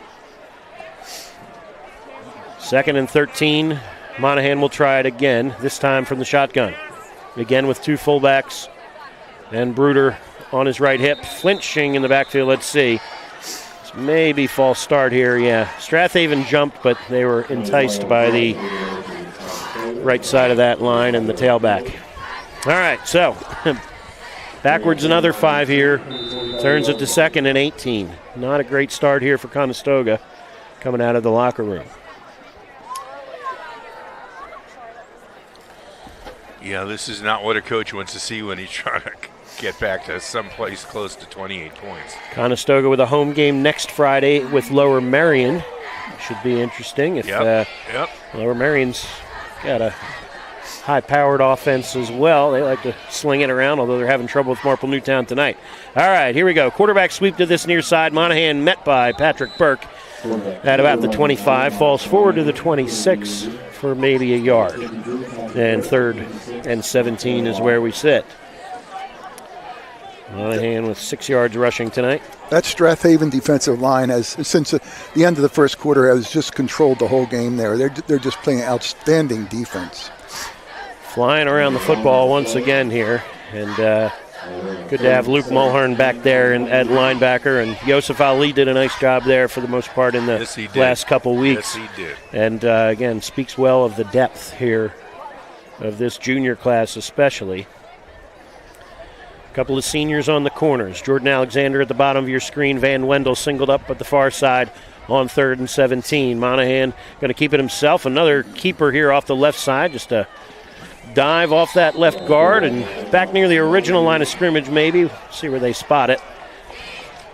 Gain out to about the 32, but it'll be 4th and 11, and Conestoga brings the punt team on once again. Monahan picks up maybe 6 on the play. And standing deep to return, Casey Hudson and Quinn Kell.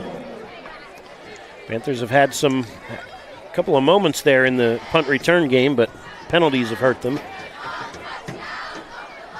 Kell awaits the kick back at the 40-yard line. Clock ticks. We're inside of 9 minutes to go here in the 3rd quarter. Snap is a good one, and here's a running start and a kick away from Liberato. Gets a better effort this time. Nice work here from Liberato, the junior. Takes a Strath Haven hop at the end there, but it's downed.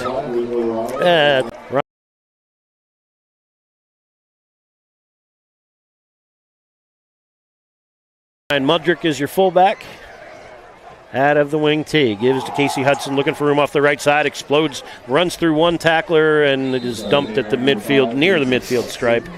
It'll bring up 2nd down and 2. Nice work from Hudson, who was over 100 yards in that first half. He just exploded through there. I thought he was going to go all the way, but one of the backs knocked him down. But great speed, great burst by Casey Hudson. 111 yards for Hudson. He has 2 touchdowns on the night on just 6 carries. Panthers break the huddle with Yosef Ali wing to the far side. Ali also with a pair of touchdowns in the first half. They go quarterback sneak, and Luke Mulhern pushes to the 50. It'll be a little shy of the first down. Yep. So 2nd and 2, quarterback sneak. Gets half of it and turns it to 3rd and 1. I don't quite understand that play, but okay. You're doing so well. Just keep handing it off and running around the corners. You got half of it back. You can run it again. Yeah. Push number 2 or number 3 even. But Mulhern, 6'2", 190 pounds. Good size there. And well, of course, that's why you question it, because they're up against 50-pound heavier guys. Yeah, it's a big Conestoga defensive line. And they sweep to the far side. Ball is out. Casey Hudson does well just to pick it up. He slings him down for a loss. Hudson is dumped back at the 43-yard line. That play looked like trouble from the get-go. So the Panther offense has had their moments for sure, but Conestoga has really done a nice job on 3 different drives now, forcing another punt. They have a serious issue with consistent blocking. They're going to have to address before this goes on much longer. It's just, I don't know if there are people slipping through and blocks not being made. I don't know if there was a tell on that play or what, but Conestoga was all over that one immediately. In the meantime, Chase Schuster on to punt it away. Takes a good snap and lets it go. A wobbler headed towards Niall Holman and then takes a Conestoga bounce. Derek Bradley there to down it at the 36-yard line. So good Conestoga field position here on their second drive of quarter number 3. It's been 3 and out most of the evening for the Pioneers, with the exception of that first drive where they drove down into Strath Haven, into the red zone, really, and were set up for what looked to be 3rd and 1 or 4th and 1 perhaps, and turned it into a holding penalty. Really wrecked that drive, and Van Wendel's interception turned it around quickly. 3 wide receivers to the near side, 1 to the far side for Marcus Monahan and the Pioneers. Monahan will keep it himself. Quarterback draw right into the arms of Nick Faribault. He slings him down after a gain of 2. 2nd and 8 with 6:19 and counting to play here in the third. Brian, I don't know why they're not rolling out and trying to throw the ball a little bit. When he rolls out, he gets more time. He has all these receivers out there. This running up the middle, I don't understand it. Are you talking about Haven or Conestoga? No, Conestoga. Okay, because he's 14 or 15 years old. Well, you can still roll out. I understand, but if your coach is like, he's showing a direction of throwing as opposed to getting sacked, which is not a bad idea. But he's also thrown into coverage. He's thrown. There's been a couple of there's been 1 interception, but there's been 2 others that were close. I would understand why you resist a little bit. First-time starter, the sophomore Marcus Monahan at quarterback. Brian Ford out with an injury tonight. Monahan will try again, 2nd down and 8. He's going to keep it again. Quarterback draw one more time. Spins forward across the 40 to the 41 and turns it into 3rd and manageable here. My concern about quarterback keepers is who's number 3? If he sprained an ankle or something, that's like, you really got a problem. Backup quarterback during warm-ups looked to be Holden Cavanaugh, number 10, another sophomore. I'm sorry, a junior rather. But Conestoga certainly hoping it doesn't come to that. Third down has really good height. We don't have numbers, but he looks like he's like 6'3". 3rd and 5 here for the Pioneers. Fast-moving third quarter. Clock continuing to shrink. 4:40 and counting to go here in the third. Everybody in tight. Power eye look with 2 fullbacks offset to the right. Give is the tailback. Bruder looking for room, not finding much. Patrick Burke closes quickly at the linebacker spot. A couple of linemen in there as well as the Panthers unpile. Gain of maybe a yard. Maybe a yard for Bruder. 4th down upcoming.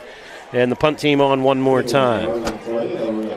This would be a place I would think a fake might be in order. I know it. If you don't make it, it's a disaster. But you know what?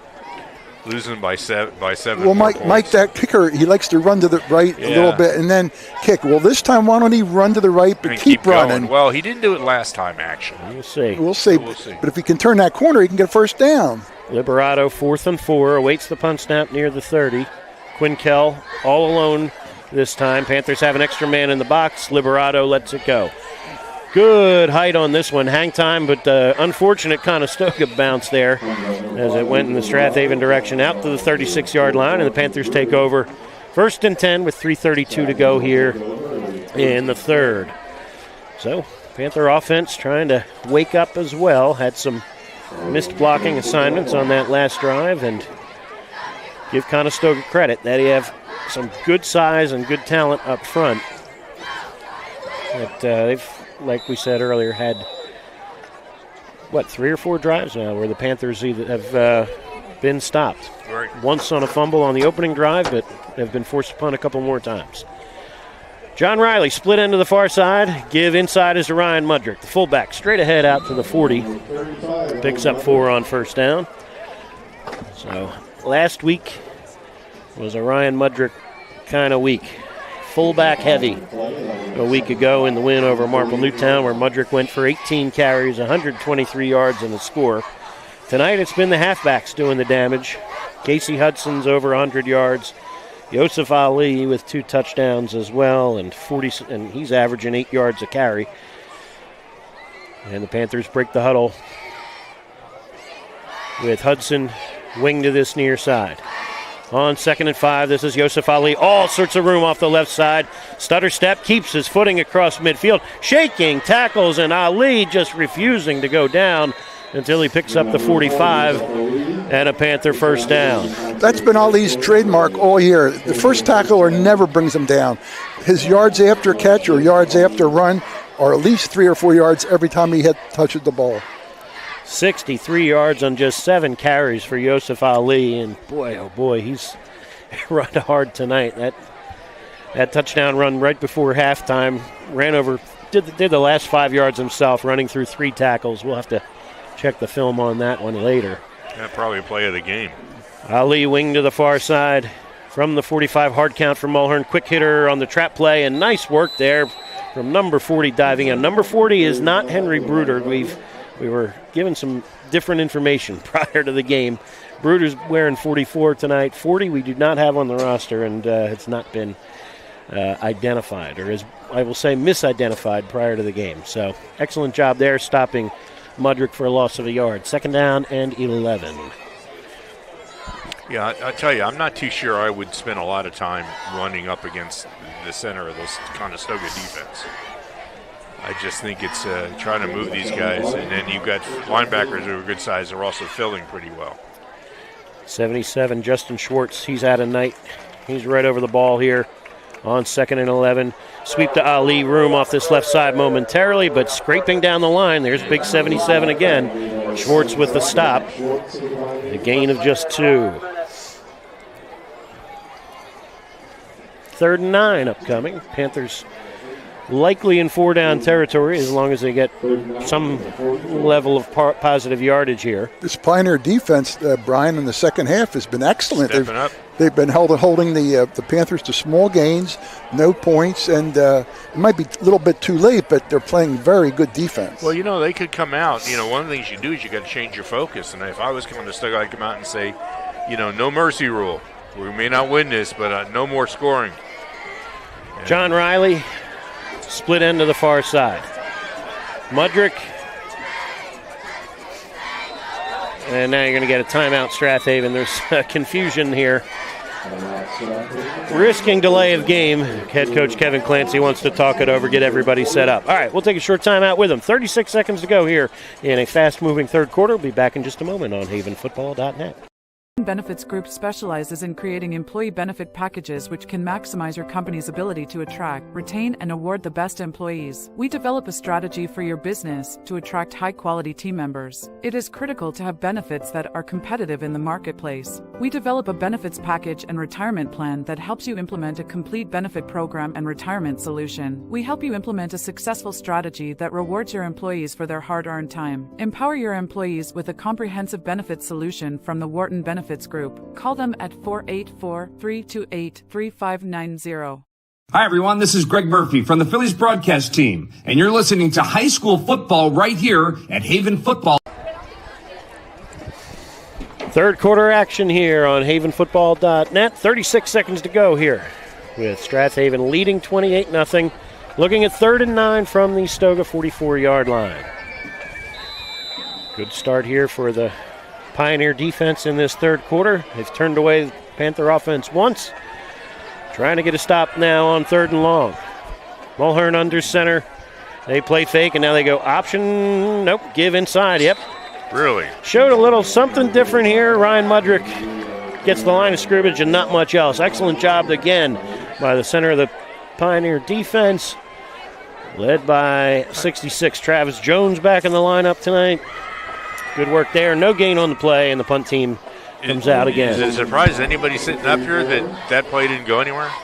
I mean, again, you're going to run up the middle. It just seems like it's... I thought with third and long there would be a good time to break one of the tight ends deep and throw a pass, try to get a first down. Well, we'll think about that in the fourth quarter. In the meantime, a scoreless third, 28-0. Strath Haven on top, ready to punt it away when we return on havenfootball.net.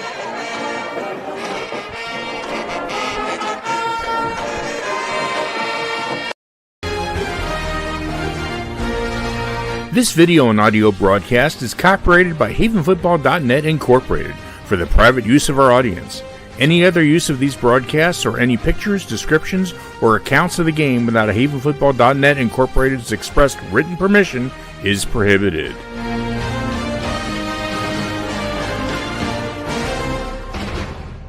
This is Merrill Reese, voice of the Philadelphia Eagles, and you're listening to high school football right here on havenfootball.net.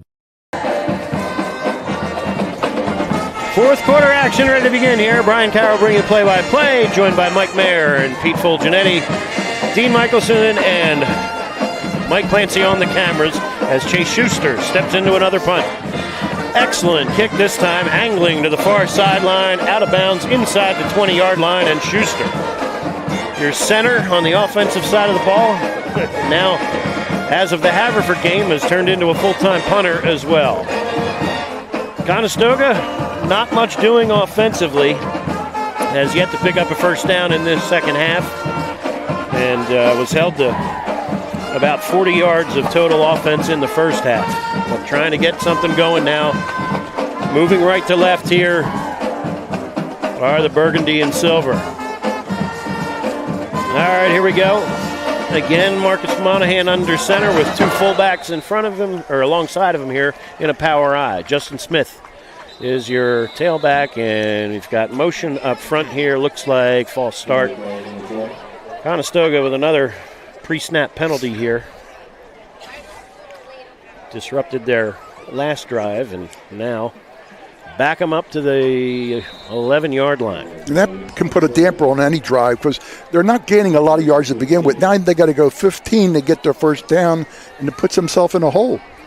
Henry Bruder checks back in as a running back. Smith grabs a breather on the sideline. Tight end to the near side. Two fullbacks. Offset to the left for Monahan in the offense. Bruder up the middle into the secondary for the first time, and he'll shoot his way out to the 20-yard line. Gain of 9, and by far the best run of the night for the Pioneers. Yeah, they found a little seam there in the middle, got through it, and of course the D-backs came up to make the stop. All right. Bruder, 27 yards on 7 carries tonight. Sets up second down and 6. Like you were saying, Pete, boy, a run like that on 1st and 10, that's excellent. Now still second and medium here after that pre-snap penalty. All right, Bruder one more time. This time not much room. Quinn Kell came in from that strong safety spot to help out Cole Haley on the stop. Turns it to 3rd and about 4 from the 22. Yeah, that would have been a first down without that penalty. So you're right, Brian. Penalties just kill, especially when your offense is struggling. Yeah, any kind of loss of yardage, but certainly a penalty which can be avoided. I mean, obviously the left tackle just, didn't know what the cadence was going to be, or. Plus, they want to get a jump on their block. No doubt about it. They want to get a little hole made there, and sometimes you're just too anxious. All right, 3rd and 4. Conestoga needs a big play here to keep the sticks moving, and they might run out of time here. May need to call a timeout. Yep, there it is. All right, timeout.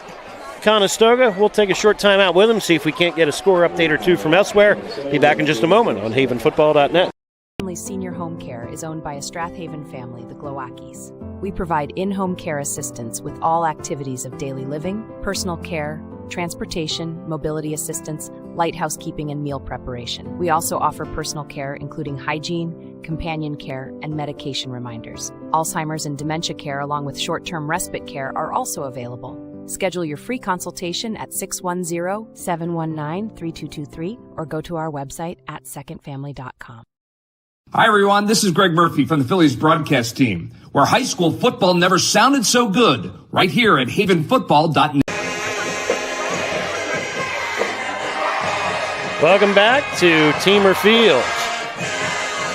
Strath Haven trying to get the defense off the field and force yet another 3 and out tonight. Conestoga just burned their first time out, trying to come up with a big play here on 3rd and 4 from their 22 and hopefully move the sticks for the first time since the halftime break. 10:17 to go here in the fourth. Again with a power eye look. Two fullbacks offset to the left.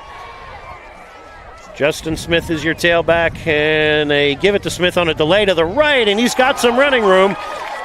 Confusion momentarily in the backfield. It seemed to confuse Strath Haven as well. Nobody reacted to Smith bouncing to the right side, and by far the best offensive play of the night there for Conestoga, out to the 37-yard line and a first down. Yeah, without that shoestring tackle, Brian, he could have took it all the way. He has excellent speed, that boy, and once he gets into the open there, he would have been tough to catch. Justin Smith had a 2-yard, he's up to 16 yards now on 5 carries. 15 of it on that last tote. He's in the backfield again. Panthers with 8 in the box here. Smith one more time for a couple. Leans his way out to that right side, out to the 39. Brings up second down and 8. Garnet Valley 35, Radnor 7 now. Springford has stretched their lead on Perk Valley up to 10 now, 17-7. Ruston has seen their lead shrink from 10-0 to 10-7 as Downingtown East has scored. We'll try to get you another couple more here in a moment. Wissahickon on top of Plymouth Whitemarsh, 19-14. Wissahickon undefeated at the moment. Here, second down and 8. Monahan gives a Smith stretch play to that right side with blockers in front. Cuts back. Quinkel meets him, but I think he still has first down yardage. Good effort here from Conestoga. Look, I mean, you guys talked about it at halftime. At that point, look, 28-0. You're not 100% confident, let's say, on turning the result of the game. But boy, put some effort together, and here's, got a lot to build on. No doubt. I mean, this is the kind of thing you walk away, even if you lose, and say, well, we played well in the fourth quarter. We were moving the ball, and they played well this whole half. 8:25 and counting to go here in the fourth. Shotgun look for Monahan, quarterback sweep to the near side, looking for room, and he is tripped up. Panthers ready for that one, and Luke Mulhern drops him for a loss. Luke is back. Leads the Panthers in tackles for loss on the season, even having missed the last 2 games. And there's another one, putting Conestoga back at their 46-yard line. Second down and about 11. Clock ticks, 7:52. And counting to play here in regulation. 2 fullbacks again, offset to the right, heavy set here for the Pioneers. Tackles over as well. Smith runs into a brick wall that time, but look, that's not a very big sophomore, but he runs hard. He is falling forward on almost every carry. Good sign there for the Pioneers moving forward as well. Yeah, so a tough 2 yards there, and then you're going to get a flag after the play, well after the play. And let's see.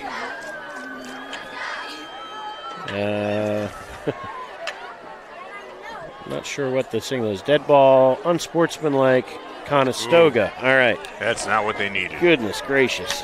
That's just a killer. Another penalty here for Conestoga. I mean, 3rd and 10 wasn't terrific to begin with, but now it's 3rd and 25. Somebody said something unpleasant. Yep. There was no physical altercation. It was well after the play. Both teams are on the other side, each of their respective sides of the ball, heading towards the huddle, and something you wouldn't say in church, I guess. or on a football field, for that matter. Or out of church. All right. Okay, 7:10 and counting to go here in regulation. The Panthers now trying to slam the door on Conestoga. 3rd and about 25. From their own 32 now, they'll open up the offense to 4 wide receivers. Monahan has yet to throw a pass in this second half. He'll try it this time. Steps up, fires to the right flat, and incomplete. Overshoots his man, Bryce Fielding, who is been held off the score sheet tonight without a catch. And that's a guy you want with the ball in their hands. And it's been a tough go there. Pioneers haven't found a way to get it to him. Brian, let me just intersect here. If they had your senior quarterback, this could have been a much closer game, because I'm sure some of these passes would have been complete without him. Another flag. Another flag. Okay. Let's see what this looks like. I didn't see the signal. Sideline warning, maybe? Or Nope. They're marching it back 5. Okay. All right. 3rd and 30 now. All right.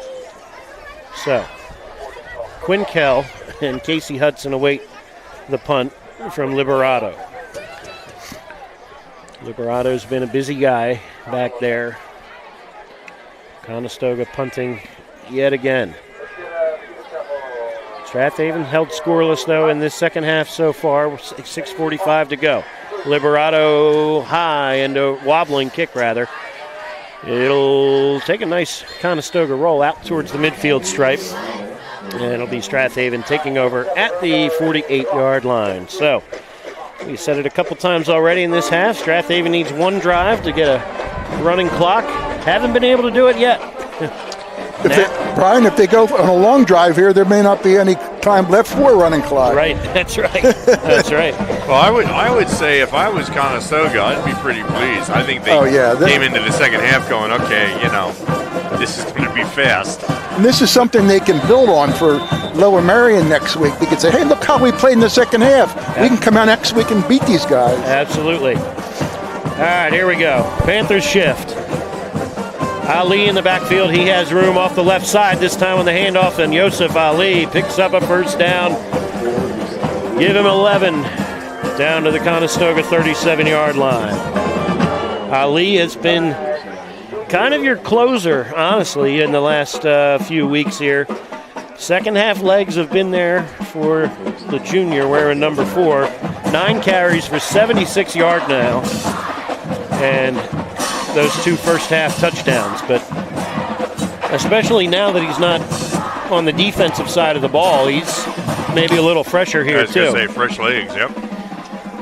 Ali and Mudrick in the backfield. Wing to the far side is Casey Hudson, and now they shift. On 1st and 10, it's Hudson one more time. Gets a block, bounces inside, outside, and one more to beat. Hudson pulling away at the 10, and he will score from 37 yards out. Give Casey Hudson the hat trick, and the Panthers with a chance to put it away with 5:47 to go. You know that Casey Hudson, what he did was he zigged in and out. He followed his blocks. It was excellent running. He just didn't run. He ran where the openings were. He cuts back. That's the way a running back should attack a defense. Now you get your running clock, too. If you make this. If you make this. Faribault and Milligan leading the way that time, and Hudson, excellent vision, excellent balance, and a career high in yardage now. Matt Steyer on for his 5th extra point try. Kick is away, plenty long enough, and this one again out of the park, out into the street. And Strath Haven has opened it up 35-0 with 5:47 to go here in regulation. We'll have a fast final 5 minutes when we come back on havenfootball.net. Want to have your kids get involved in the fastest growing youth sport in America? Non-contact flag football is here in Wallingford at Fisher's Finest Flag Football.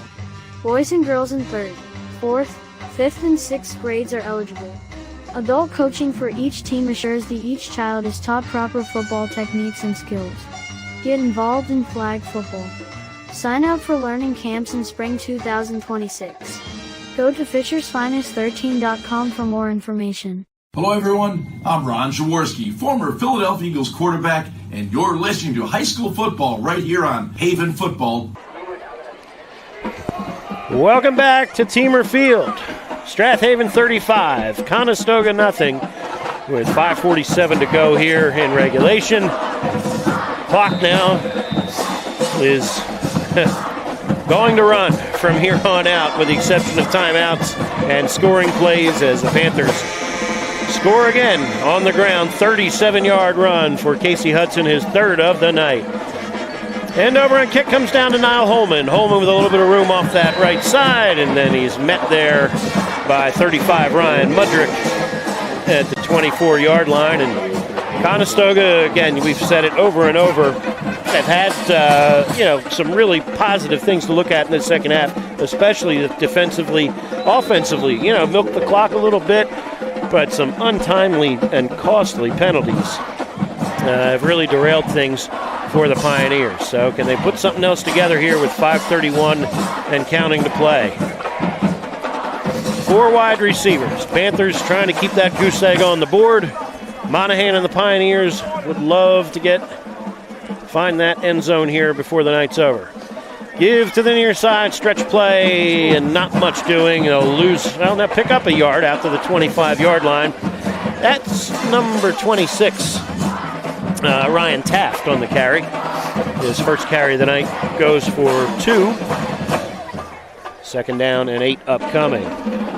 As we mentioned, Pioneers at home next week. Right here next Friday night with Lower Merion. Lower Marion's been a struggle, but that's a team that has put some points on the board with a spread offense and a talented athlete at quarterback. Here, second down and 8. Give is to Taft, looking for some room, and he is belted. He is absolutely blasted after just a yard on the play.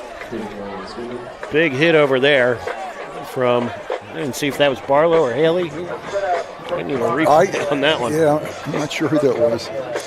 All right, clock ticks 4:15 and counting. Strath Haven on the road again next week at Harriton. So we'll be up behind Villanova next Friday, 6:45 on the air, 7 o'clock kickoff. And Harriton with 1 win on the season, and would love to grab another one next week against Strath Haven, but Panthers have been on a mission. Here we go, on third down. Monahan thinking about a screen, instead dumps shallow cross, incomplete. Looking underneath for Holman. Had Mulhern bearing down quickly. I'm sorry, not 5 is Liberato, rather. And 4th and long, and the punt team comes on one more time. So Monahan 0 for 2 throwing it in this second half, and started off, 3 for his first 5 for 16 yards, but after that, just 1 for his next 5 for negative yardage, and Panthers have held the Pioneers' passing game in check for just 14 yards passing on the evening. Liberato, intended receiver on the last play, stands deep for another punt snap here. We're inside of 3 minutes to go. Spiraling kick. Hudson signals fair catch, juggles it, but falls on it with Conestoga player bearing down. All right, so Panthers imperfect, but now you get a flag on Conestoga afterwards, and a little late push there. Frustrations boil over, and you don't want to see this at the end of a game here. All these kids want to play football again next Friday. Don't get thrown out here. Yeah. All right, so Panther offense with some substitutions now. J.P. Redmond into the game at right tackle. Looks like Derek Bradley in the backfield with Jack Deskis and Connor Kelly. And Jake Plunkett. He started the varsity games the last 2 weeks in the absence of Mulhern and really did a nice job. And he'll be under center for these last couple minutes. And Plunkett, his last pass was the final pass of the night the only pass of the evening late in that game against Marple Newtown, and now they shift here. Derek Bradley in the backfield, and they give to Bradley looking for him off this near side. He'll step through one tackle and squirt his way for a couple out down to the 39-yard line. Mike Maps into the game on the offensive line as well. J.P. Redmond, Milligan checks out. And the Panthers getting some new legs in there. JV game set for Monday afternoon. So good sign there that Conestoga will be ready to go with the Panthers at George L. King Field Monday at 3:30. All right. Bradley wing to the far side behind Tyler Slaughter. On first down, juggled, snap, and fumbled. Nobody seemed to know the snap count there. Snap came through. Only about half the offense moved, and the handoff between Plunkett and Kelly hits the turf, and Conestoga will get the offense back on the field. Second Panther turnover of the night, another fumble. It's been a bugaboo for the Panthers all year, frankly. You know, I think Coach Clancy, you look at the score 35-0, he's not going to be happy about this game. There's been too many misplays, turnovers. The Haven has not played a clean game today. They're winning, but haven't played a clean game. Well, this was not the game I expected from them. I think we can all kind of, we figured this would be a very fast game. Go ahead. Some substitutions here for the Panther defense, a few. It'll be, let's see, Riley into the game at defensive tackle, but really most of the defense still in there. Henry Bruder in a tailback, and he's met immediately by Luke Mulhern. They may give him the line of scrimmage, or it may be a loss of a yard here. It depends on the spot, but Mulhern had that one read, and call it no gain on Bruder's 9th carry of the evening. Yeah, Mulhern reacts so quickly in the center there. He's such an important guy on your defense, and he just made another excellent play. 2nd and 10 with 48 seconds and counting to play here in regulation. Marcus Monahan in the gun. Look for a quarterback sweep here. They snap it to him and sweep indeed. Tried to go right, cuts back to the left, wiggles out of 1 tackle, 2 tackles. Good work there by Monahan, but nice eventually is punished here. And now you've got a little scrap here on the far sideline. And Panthers are just need to keep their discipline here. 21 seconds, 20 seconds and counting. They should not snap the ball again. Like I said, both kids on both teams want to play football next week. Don't get a penalty or something foolish here that gets you kicked out of a game and suspended. There was a flag, for sure. Okay. 30 yards away from the ball. Personal foul, Conestoga. 2 seconds, 1 second. Running clock will mercifully end this one. Strath Haven 35, Conestoga nothing. We'll take a short time out for a quick wrap-up. Panthers, lots more to improve upon and lots to work on, but hey, 35-0, they'll feel good about the result when we come back on havenfootball.net. The Swarthmorean Weekly Newspaper has partnered up with havenfootball.net. The Swarthmorean was established in 1893 and is a true community newspaper and covers the Wallingford-Swarthmore School District as well as events in Swarthmore, Wallingford, and surrounding communities. Get your copy every Friday at 320 Market or Swarthmore Co-op, or go to swarthmorean.com for a mailed or digital subscription. For all the local news, read the Swarthmorean every week. Hey fans, this is Todd Lights, public address announcer for the Los Angeles Dodgers, and you are listening to high school football right here at havenfootball.net. Welcome back to Teamer Field. Cooler heads have prevailed here finally. There seems to be no incidents here in the post-game handshake. Frustrations boiled over for the last 2 minutes of regulation and certainly on the final play, but everybody has settled in, settled down, and coaching staffs will look, Strath Haven wins 35-0, and it's hard to think that Conestoga's staff might feel better about the performance than Strath Haven's staff in some ways. I agree exactly. They played a very good second half defense, the Pioneers did. That's something, like I said, they should build on and take next week into the Lower Merion game. That being said, the Panthers still pile up over 300 yards rushing by our count so far. We'll have stats posted on the website in the days ahead. But in the meantime, 5 touchdowns on the ground, 2 from Yosef Ali and 3 from Casey Hudson. Get the job done, and another shutout performance from the Panther defense. Top 5 in the state in scoring defense, and it'll stay that way after tonight. Next week, thinking ahead to Harriton on the road.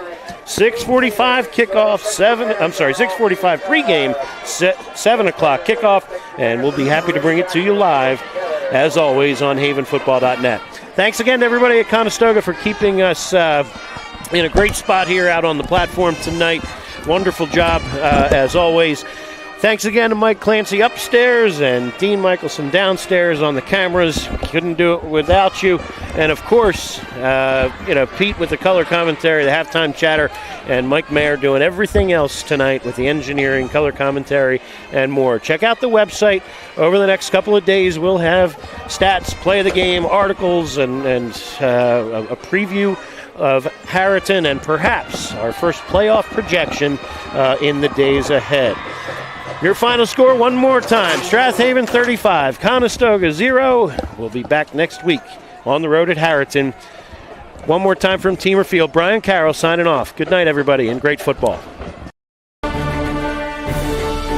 This internet broadcast has been a production of havenfootball.net Incorporated. All rights are reserved. Thanks for watching and good night.